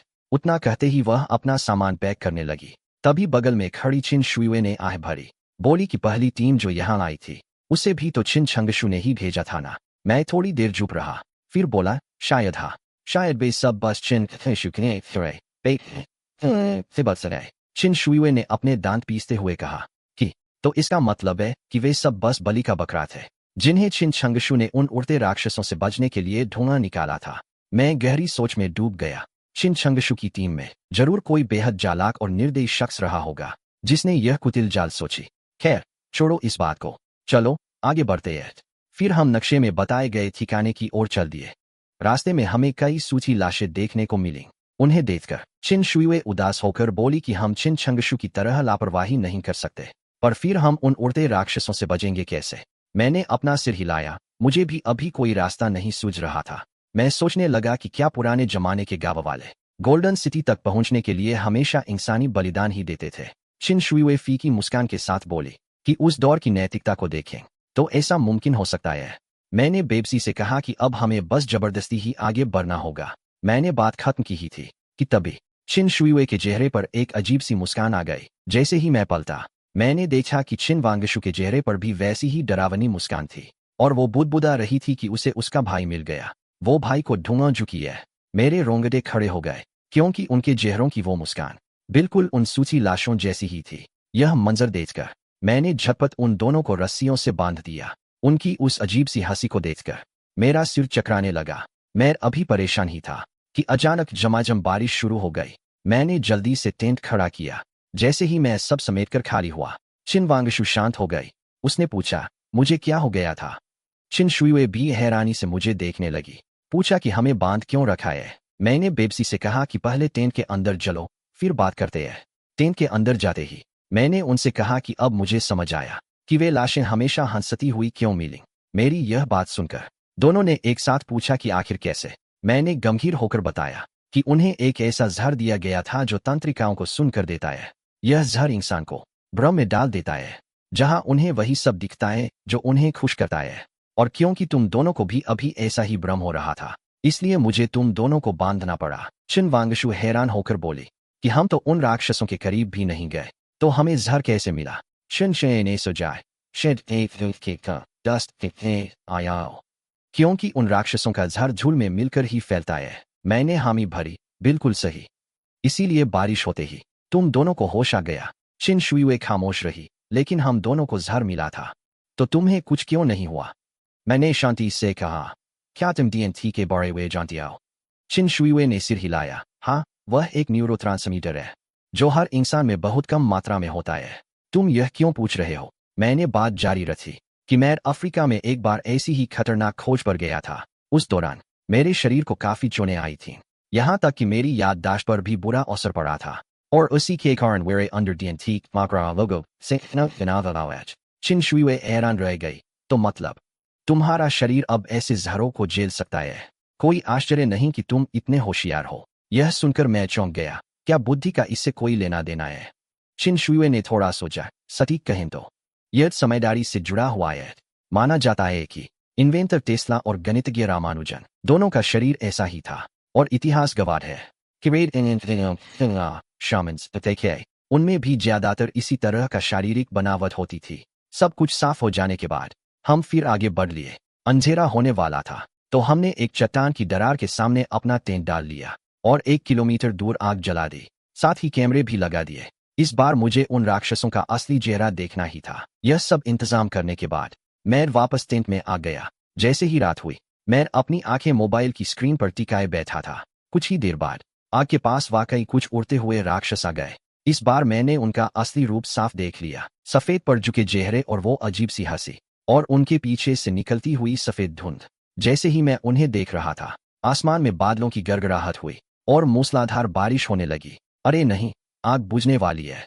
मैंने लड़कियों को रजाई के अंदर जिपने को कहा और अपनी नजरें स्क्रीन पर टिकाए रखीं।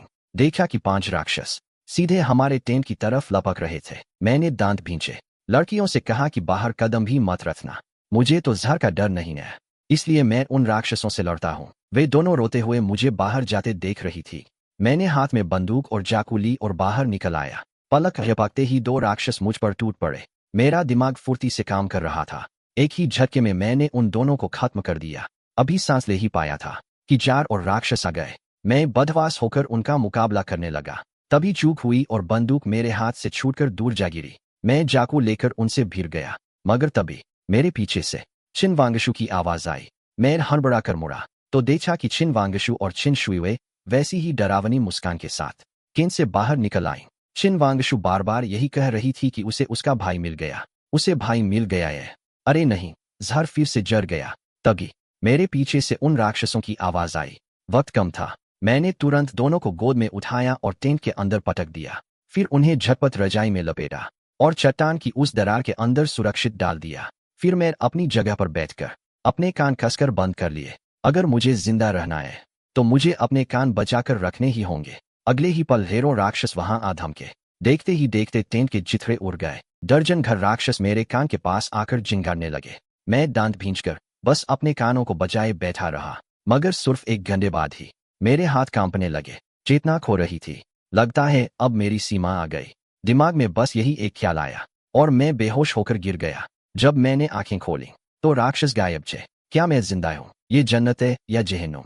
मैं अभी सोच ही रहा था कि कानों में छिन वांगशु की आवाज पड़ी। उसे भाई मिल गया, उसे भाई मिल गया। ये सुनकर मुझे तसल्ली हुई कि मैं जिंदा हूँ। पूरे शरीर में दर्द लिए मैं धीरे धीरे उठा और देखा कि वहां राक्षसों की लाशें बिखरी पड़ी थीं। फिर मैंने दोनों को रजाई से बाहर निकाला और पास के एक जलाशय में उन्हें फेंक दिया। थोड़ी देर में उन्हें होश आ गया। साफ सफाई के बाद मैंने जंगल की कुछ सब्जियों से नाश्ता तैयार किया। पेट भरने के बाद मैं उन बिखरी पड़ी लाशों को देख सोचने लगा, क्या वाकई मैंने अकेले इतने सारे राक्षसों को मारा? चिन शुयुए ने मुझे देखा, कहा कि शायद तुम्हें खुद भी नहीं पता कि तुम कितनी ताकतवर हो, पर मैं तो पूरी रात तुम लोगों की हिफाजत करता रहा। तो ये लाशें इतनी दूर दूर कैसे पड़ी है? मैंने ध्यान से देखना शुरू किया। तभी मुझे जमीन पर एक अलग सा निशान दिखा। ये निशान हम तीनों में से किसी का नहीं था। यह मंजर देखकर मैंने गंभीर होकर दोनों से कहा कि कल रात यहाँ कोई चौथा इंसान भी मौजूद था। चिन शुयुए ने गौर से देखा, बोली, ये पैर तो बहुत ही छोटे हैं, मुश्किल से 30 फॉर्म, और इस इंसान का वजन भी बहुत कम है। तभी तो निशान इतने गहरे नहीं है। तभी चिन वांगशु को कुछ याद आया। उसने मुझसे कहा, याद है हाईवे पर जो अजीब सी घटना हुई थी? मैंने सिर हिलाया, हाँ याद है, गाड़ी में कोई और भी छिपा हुआ था। चिन वांगशु गहरी सोच में डूब गई। बोली, क्या मतलब हमने उसे अब तक नहीं छोड़ पाए थे? रास्ते भर वह हमारा पीछा करता रहा, और जब उसने देखा कि कल हम मुसीबत में फंस गए थे तो वह हमारी मदद के लिए आगे आ गया। अगर ऐसा है तो शायद वह कोई भला इंसान ही होगा। मगर चिन शुयुए ने अपना सिर हिलाकर मना कर दिया। उसने कहा कि भले इंसान अक्सर छिपकर नहीं चलते। वह तो सामने आना ही नहीं चाहता था, और नहीं यह चाहता था कि हमें उसकी मौजूदगी का पता चले। मैंने अपनी खुदी सहलाई और कहा कि मैं चिन मैडम की बात से सहमत हूँ। चिन वांगशु ने तर्क दिया कि तो फिर उसने हमारी मदद क्यों की? मैंने चिन वांगशु की ओर देखा और याद दिलाया कि क्या तुम्हें मेरी कही हुई बात याद है? इस मामले में हर कदम सोच समझकर उठाना होगा। हो सकता है तुम्हारे भाई ने ही इस सिलसिले की शुरुआत की हो, पर इस पूरी साजिश का असली निशाना कौन है, यह अभी साफ नहीं है। हो सकता है हम तीनों में से ही कोई उसका लक्ष्य हो। शायद उसने हमारी मदद इसलिए की क्योंकि अभी हमारा काम अधूरा है और उसे हमसे वो काम पूरा करवाना है।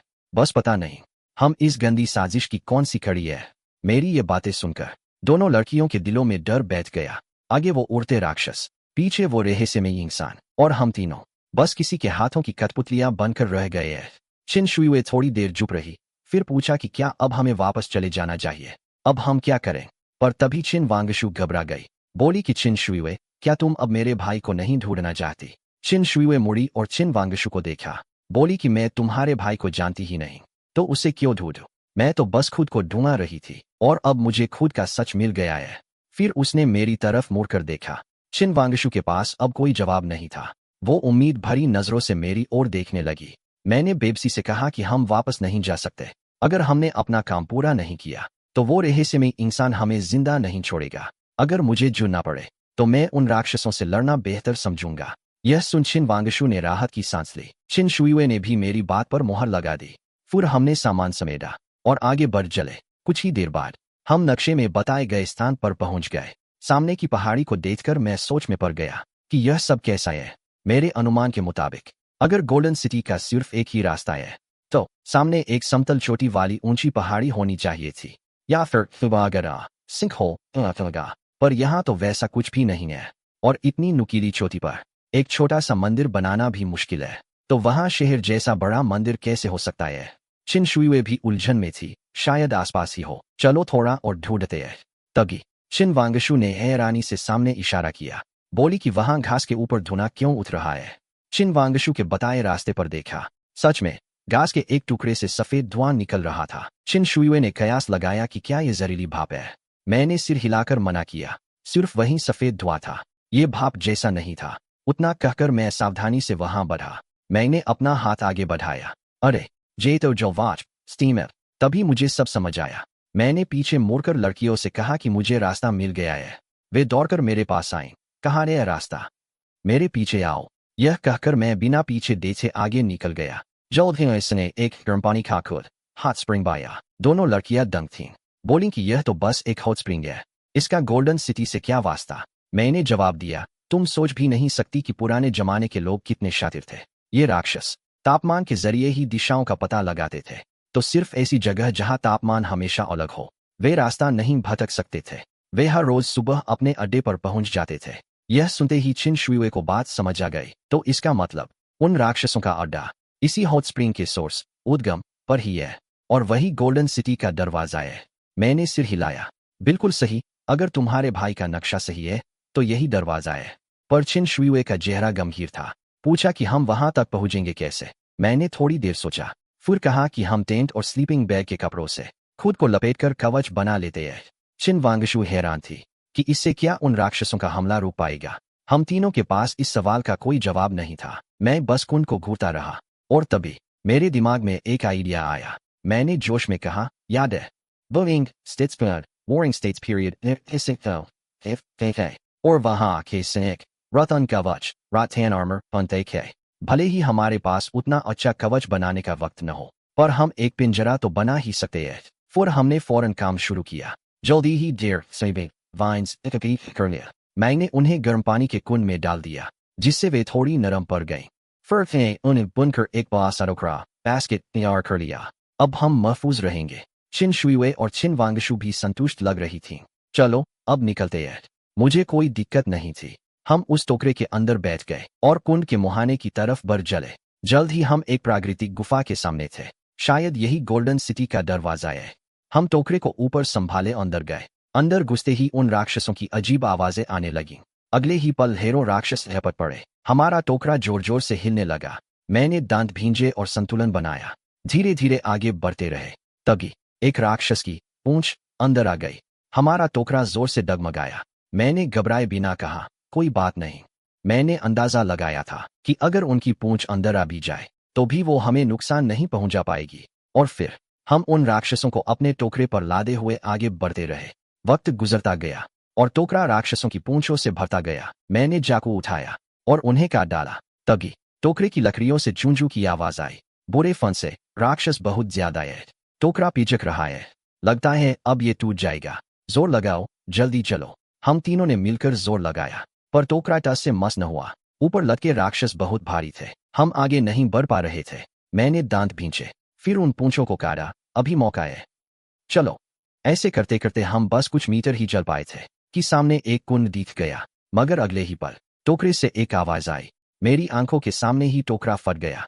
मैंने तुरंत छेद को बंद किया और चिल्लाकर कहा कि मैं अब इसे हटा रहा हूं।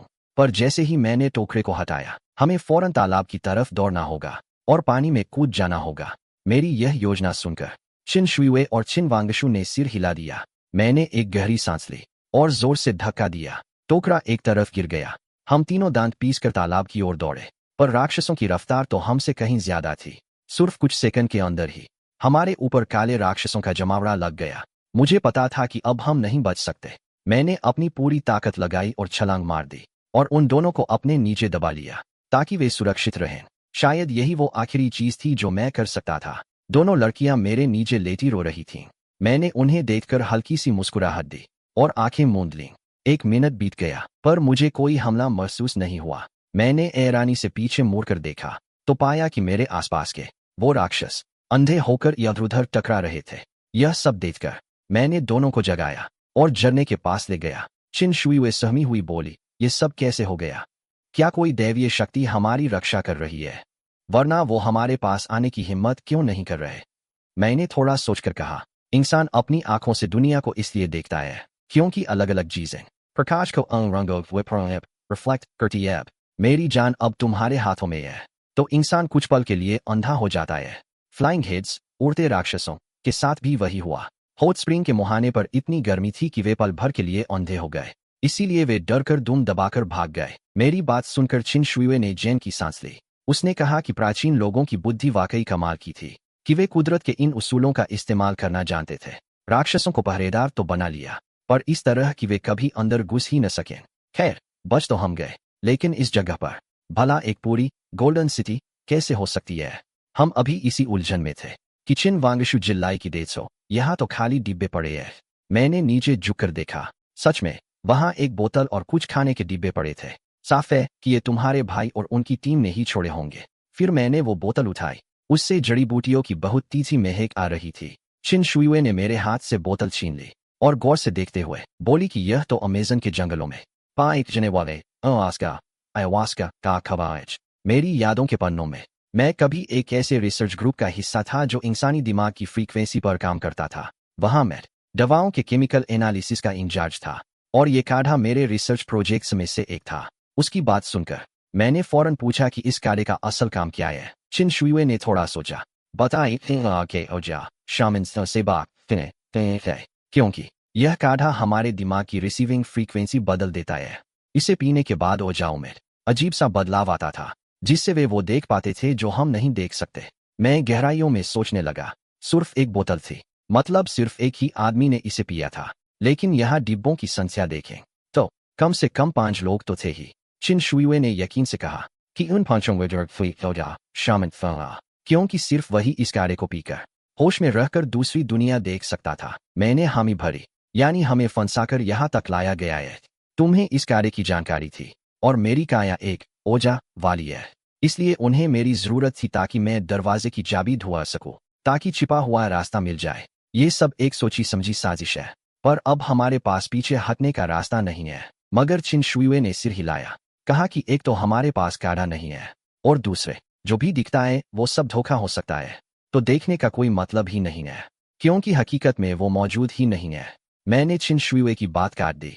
क्या पता हम जो अभी देख रहे हैं वही छलावा हो। यह निष्कर्ष सुनकर चिन शुइवे पूरी तरह चौंक गई। बोली, मुश्किल लगता है। मैं पक्के तौर पर कह सकती हूं कि मेरा दिमाग एकदम साफ है। यह सब कोई भ्रम नहीं है, सिवाय इसके कि हमारे दिमाग की रिसीविंग फ्रीक्वेंसी ही बदल गई हो। मैंने खुदी खुजाते हुए कहा कि तुम्हें लग रहा है कि तुम होश में हो, पर इसका मतलब यह तो नहीं कि तुम सच देख रही हो। जैसे रेगिस्तान वैसे ही यहाँ भी कुछ ऐसे ही भ्रम हो सकते हैं।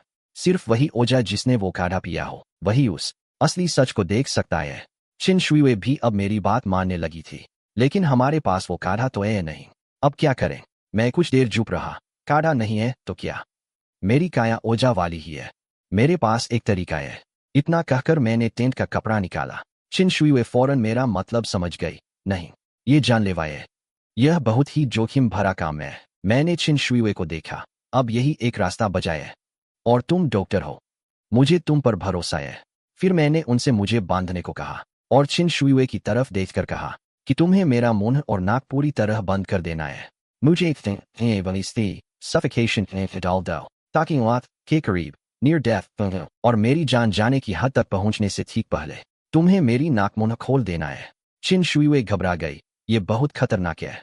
मैं यह नहीं कह सकती कि तुम्हारा आखिरी पल कब आएगा। मैंने गंभीर होकर कहा कि यही एक तरीका है। मैंने चिन शुइवे को देखते हुए कहा कि अब मेरी जान तुम्हारी हाथों में है। जो करना है जल्दी करो। चिन शुइवे को मजबूरन मानना पड़ा। एक एक सेकंड भारी बीत रहा था। मेरा चेहरा सूजकर लाल हो गया था। फिर मेरा शरीर कांपने और ऐंठने लगा। मेरी नजरों के सामने सब धुंधला होने लगा। तभी जब मैं दम तोड़ने ही वाला था, चिन शुइवे ने फौरन मेरे चेहरे का कपड़ा हटा दिया। उसी पल एक जादुई गोल्डन सिटी मेरी आंखों के सामने उभर आई। मैं पागलों की तरह हंसने लगा। हाँ हाँ हाँ, मैंने देख लिया, मैंने देख लिया।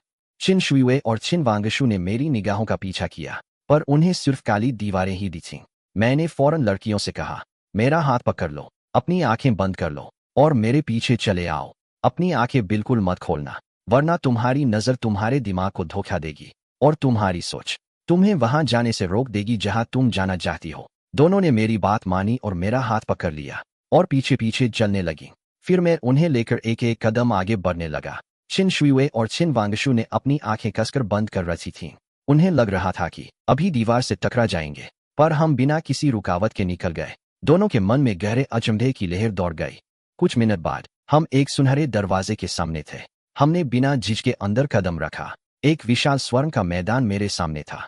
मैंने पीछे की लड़कियों से कहा, अब आंखें खोल सकती हो। दोनों ने डरते डरते आंखें खोली और जो देखा उससे उनके होश उड़ गए। चिन वांगशु की आवाज कांप रही थी। बोली कि यहाँ आकर मुझे डर लग रहा है। चिन शुइवे ने भी कहा कि मेरे तो रोंगटे खड़े हो रहे हैं। डिवाइन औरत, पर यहाँ कुछ तो ऐसा है जो खून का एहसास करा रहा है। एक भारी दबाव सा महसूस हो रहा था। हमने थोड़ा संभल कर आगे बढ़ना शुरू किया। थोड़ी ही देर में हमारे सामने एक चमकता हुआ तालाब दिखा। लगता अब प्राचीन लोग के रिफ्लेक्शन रोशनी अंदर है। तभी छिन वांगशु ने सामने इशारा किया। देखो, वहां एक रस्सी है। मैंने उसी दिशा में देखा। लगता है ये तुम्हारे भाई की टीम ने ही छोड़ी होगी। चलो करीब जाकर देखते हैं। हम रस्सी के पास पहुंचे। तुम्हारे भाई और उनकी टीम शायद इस मंदिर के अंदर नहीं रुकी होगी। मुझे ऊपर चढ़कर देखना होगा ताकि समझ सकूं कि वे कहाँ गए। पर जैसे ही मैंने पूरे मंदिर का मंजर देखा, मेरे तो होश ही उड़ गए। फुशी का बगवा प्री हेवन बागवा अगैट। फिर मैं भारी मन से वापस जमीन पर उतरा। यह बताओ कि ब्रह्मा का मंदिर भला फुशी के बागवा लेआउट में कैसे हो सकता है? यह सुनकर जो छिन वांगशु हमेशा गुमसुम रहती थी, वो बोल पड़ी। बोली कि फुशी और ब्रह्मा के बीच पक्का कोई नाता है। मेरे भाई ने इस पर काफी रिसर्च की थी। उन्होंने पाया था कि फुशी और ब्रह्मा में बहुत समानताएं हैं। मुझे ठीक से याद तो नहीं, पर वो दोनों एक जैसे ही लगते हैं। मैं गहराइयों में सोचने लगा, क्या प्राचीन जात जायजोंग ने को एक ही मान लिया था? यह सुनकर छिन शुई उत्साह से बोली कि मेरे पास एक चोरी है। चलो मेरे साथ आओ। फिर वह हमें वापस तालाब के पास ले गई। उसने पूछा, क्या थे एब की 1000 साके के लोग इतने काबिल थे कि ये चमकने वाले पत्थर बना सके? छिन शुई की यह बात सुनकर मेरी आंखें खुली की खुली रह गईं। तो मतलब यह गोल्डन सिटी आंशिक रूप से ही उन लोगों ने बनाई थी, और ये पहाड़ के अंदर की बागुआ आकृति अपने आप बनी हुई है। यहाँ के ओझाओं ने अनजाने में ही इस चमत्कारी जगह को खोज लिया था, और इसीलिए यहाँ ब्रह्मा का गोल्डन सिटी बना दिया। उतना कहते ही मैंने छिन वांगशु की तरफ देखा। तुम्हारे भाई ने फुशी और ब्रह्मा की तुलना इसलिए की थी क्योंकि उसने नक्शे और पंजिया महाद्वीप के जरिए यहाँ किसी अलौकिक शक्ति के होने की पुष्टि कर ली थी। पर यह प्राकृतिक चमत्कार इत्तेफाक से ही उन ओझाओं के शहर के नीचे आ गया। इस बात ने तो उनकी पूरी समझ को ही शंका के घेरे में ला दिया था।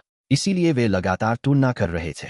मुझे नहीं पता कि उनके बीच की तुलना का नतीजा क्या रहा, पर मैं इतना जरूर जानता हूं कि उन्हें जवाब मिल चुका था। यह सुनते ही छिन वांगशु घबराकर पूछने लगी कि उसका भाई कहाँ है। मैंने नीचे इशारा करते हुए कहा कि अगर यह मंदिर यहाँ न होता तो शायद ऑल्टर जो कि एक प्राचीन और असली चमत्कार था।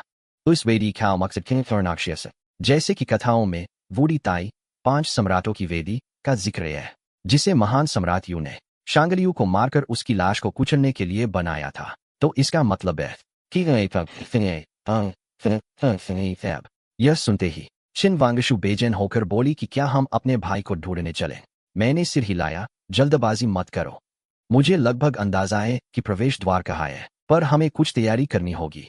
कुछ खा पी लो और ताकत बटोर लो। नीचे का रास्ता बहुत ही ज्यादा घातक होगा। उसी दबाव की वजह से तो हमें यहाँ कदम रखते ही एक अजीब सा बोय महसूस हो रहा था। फिर हमने वहीं रात बिताने का फैसला किया। अगली सुबह मैंने अपने तांबे के सिक्कों को देखा। यह पहाड़ का हिस्सा है जिसकी नींव गेंद पर्वत पर टिकी है।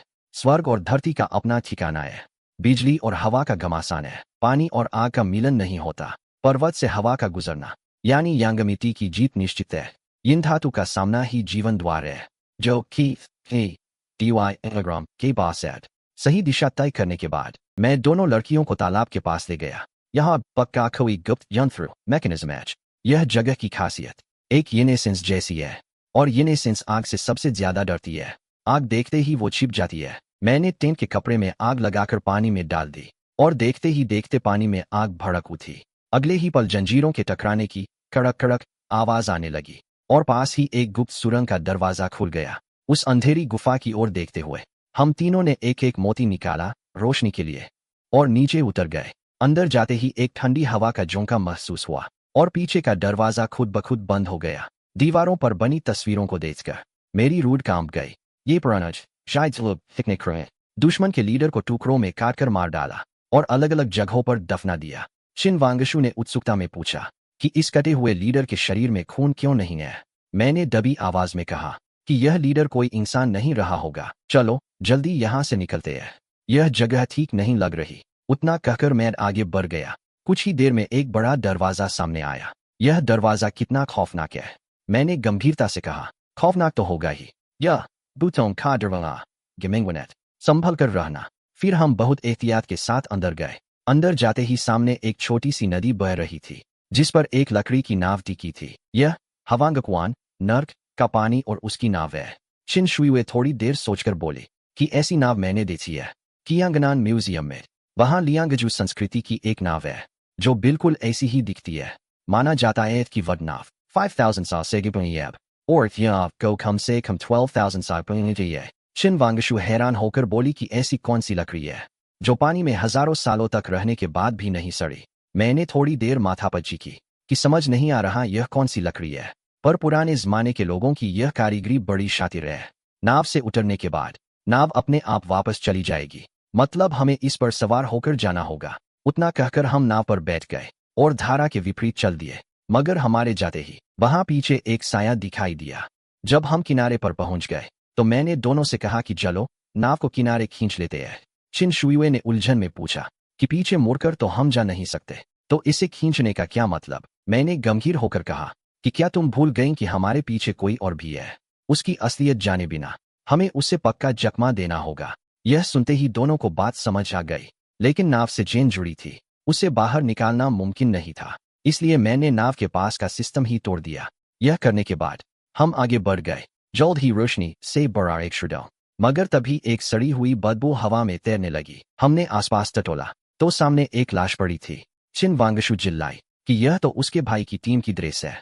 मैंने सावधानी से आगे बढ़कर लाश जांची। उसकी गर्दन की हड्डी टूटी थी, लगता है किसी भारी चीज से टक्कर हुई थी, पर आसपास कोई और खून के निशान नहीं थे। शायद बाकी लोग सुरक्षित होंगे। इतना कहते ही मैंने लाश के पास पड़ी चीजें तलाशी।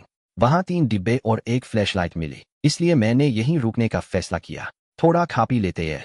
और मैंने दोनों से कहा कि चलो अब हम बारी बारी आराम करेंगे। पर अभी मैं सोया ही था कि चिन वांगशु ने मुझे जगा दिया।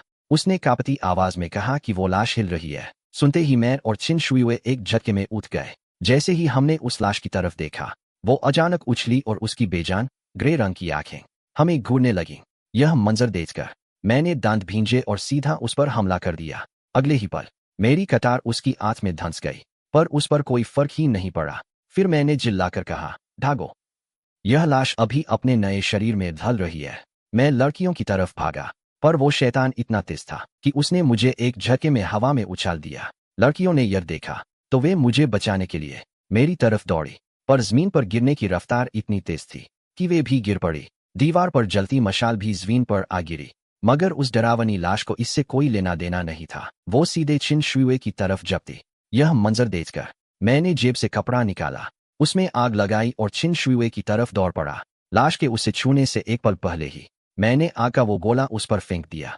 पलक झपकते ही आग उसके पूरे बदन पर फैल गई। मौका पाकर मैंने चिन शुइवे को खींच लिया। वह शैतानी लाश आग में बुरी तरह तड़पने लगी और एक तीखी चीख निकाली। फिर उसकी खाल जलकर रात हो गई। यह देखकर हमने राहत की सांस ली। हालांकि हम तीनों को मामूली चोटें भी आई थीं। मैंने चिन वांगशु को गंभीर होकर कहा, हमें किसी भी हालत में तुम्हारे भाई की टीम को ढूंढना ही होगा। चिन वांगशु रोते हुए बोले कि ये क्या आफत थी, यह तो बहुत भयानक है। मैंने चलते चलते समझाया कि इसे याजिंग कहते हैं, जो लोक कथाओं के सबसे खौफनाक राक्षसों में से एक है। याजिंग उन ओझाओं की खाल होती है जो खुद अपनी खाल उतारकर अमर हो जाते थे। फिर वे अपनी हत्या की प्यास उस खाल में कैद कर चीसू। जैसे ही कोई वहां कदम रखता, वो जाग उगती और घुसपैठियों को काट खाती। का पिंडेड स्टेन का किस्सा इसी पौराणिक कहानी से प्रेरित था। चिन वांगशु ने ए रानी से कहा कि ऐसी चीज हजारों साल तक कैसे जीवित रह सकती है? क्या वाकई इस दुनिया में कोई ऐसी चीज है जो अमर है? मैंने सिर हिलाकर इनकार किया। मेरा मानना है कि यह कोई चमत्कार नहीं, बल्कि एक अजब से एक तकनीक, बायोलॉजिकल टेक है। चिन शुइवे ने मेरी बात सुनकर कहा कि यानी याजिंग दरअसल इंसानी खाल और किसी खास तरह के बैक्टीरिया का मिश्रण है।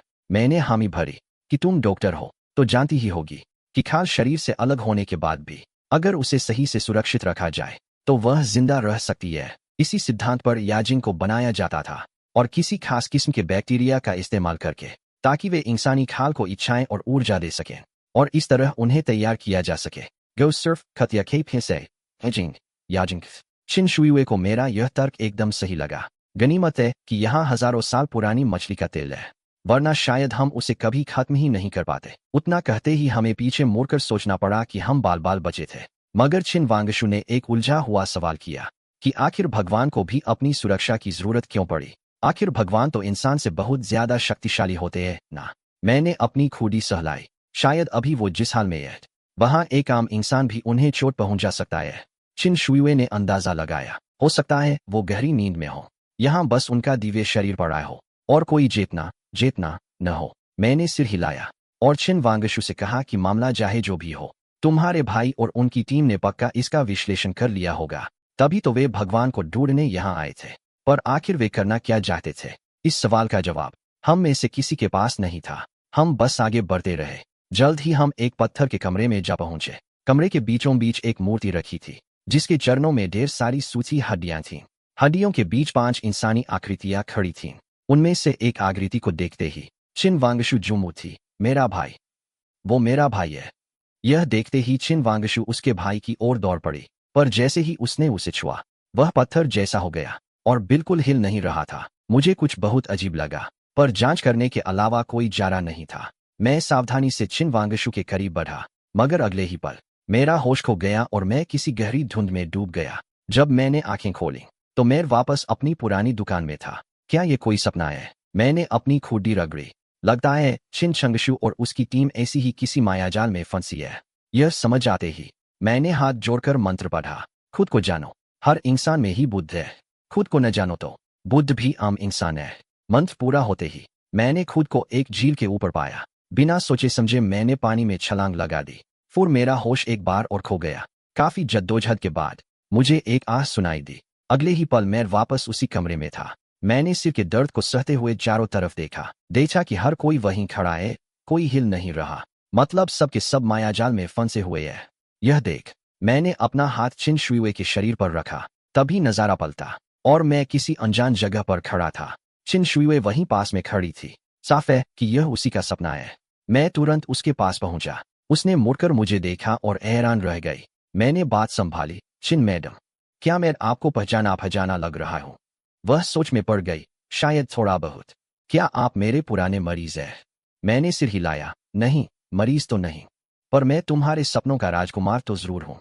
चिन शुए ने व्यंग्य किया, मेरी शादी हो चुकी है, 6 साल का बच्चा भी है।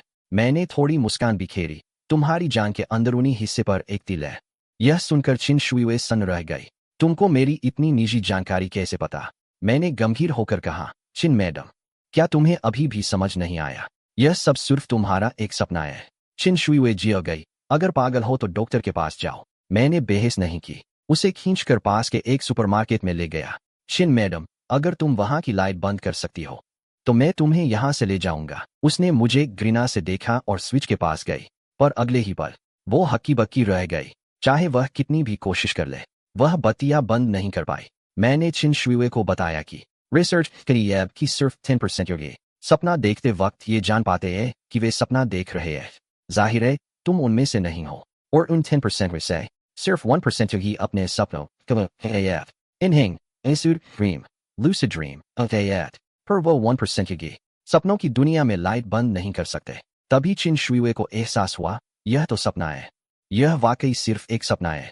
मुझे सब याद आ रहा है। तुम मेरे सपनों में घुसे ही कैसे? क्यों आए हो यहाँ? मैंने मुस्कुराकर कहा कि तुम्हें बचाने आया हूँ। मैं नहीं चाहता कि तुम उस मूर्ति के नीचे हड्डियों में बदल जाओ। चलो अब यहाँ से निकलना होगा। चिन शुए ने फौरन पूछा, तो हमें करना क्या होगा? मैंने बिना किसी भाव के कहा कि जैसे हम गोल्डन सिटी में घुसे थे वैसे ही अपना दम गोंद कर ध्यान रखना, मेरा साथ मत छोड़ना। उतना कहकर मैंने चिन शुए से अपनी नाक और मुंह बंद करने को कहा। थोड़ी देर की छटपटाहट के बाद मैं वापस उस पत्थर के कमरे में था। मैंने तुरंत चिन शुए को पुकारा, जाग जाओ, जल्दी जागो। मेरी आवाज सुनकर चिन शुए की आंखें खुल गईं। यह देखकर मैंने जैन की सांस ली।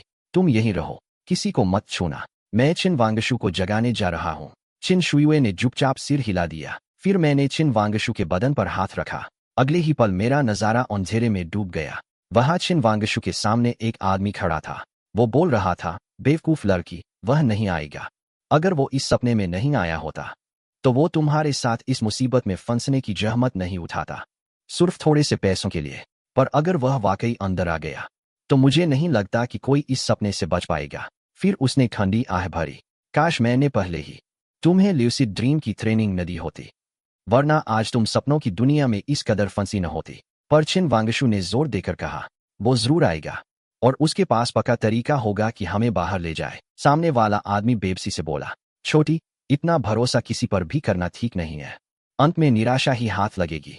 मगर आदमी की बात अधूरी ही थी कि छिन वांगशु चिल्लाई, वो आ गया, वो आ गया। इतना कहकर छिन वांगशु मेरी तरफ दौड़ पड़ी और छिन वांगशु के बगल में खड़ा छिन छंगशु हैरत में था। तुम अंदर कैसे आए? मैंने बिना वक्त बर्बाद किए सीधे उन्हें पानी के तालाब में खींचकर कूद गया। थोड़ी उथल पुथल के बाद मैं वापस उस पत्थर के कमरे में था। पर मैंने छिन वांगशु को पुकारा, जाग जाओ, जल्दी जागो। थोड़ी ही देर में वे दोनों होश में आ गए। होश में आते ही छिन छंगशु मुझसे कहने लगा कि ये मूर्ति आम नहीं है। पास जाते ही ये दिमाग को सुन कर देती है और आसपास की ये हड्डियां शायद सब अपने ही सपनों में दम तोड़ गई। चलो यहां से दूर चलते हैं। फिर हम मूर्ति से दूर चले गए और थोड़ी देर बाहर बैठकर आराम किया।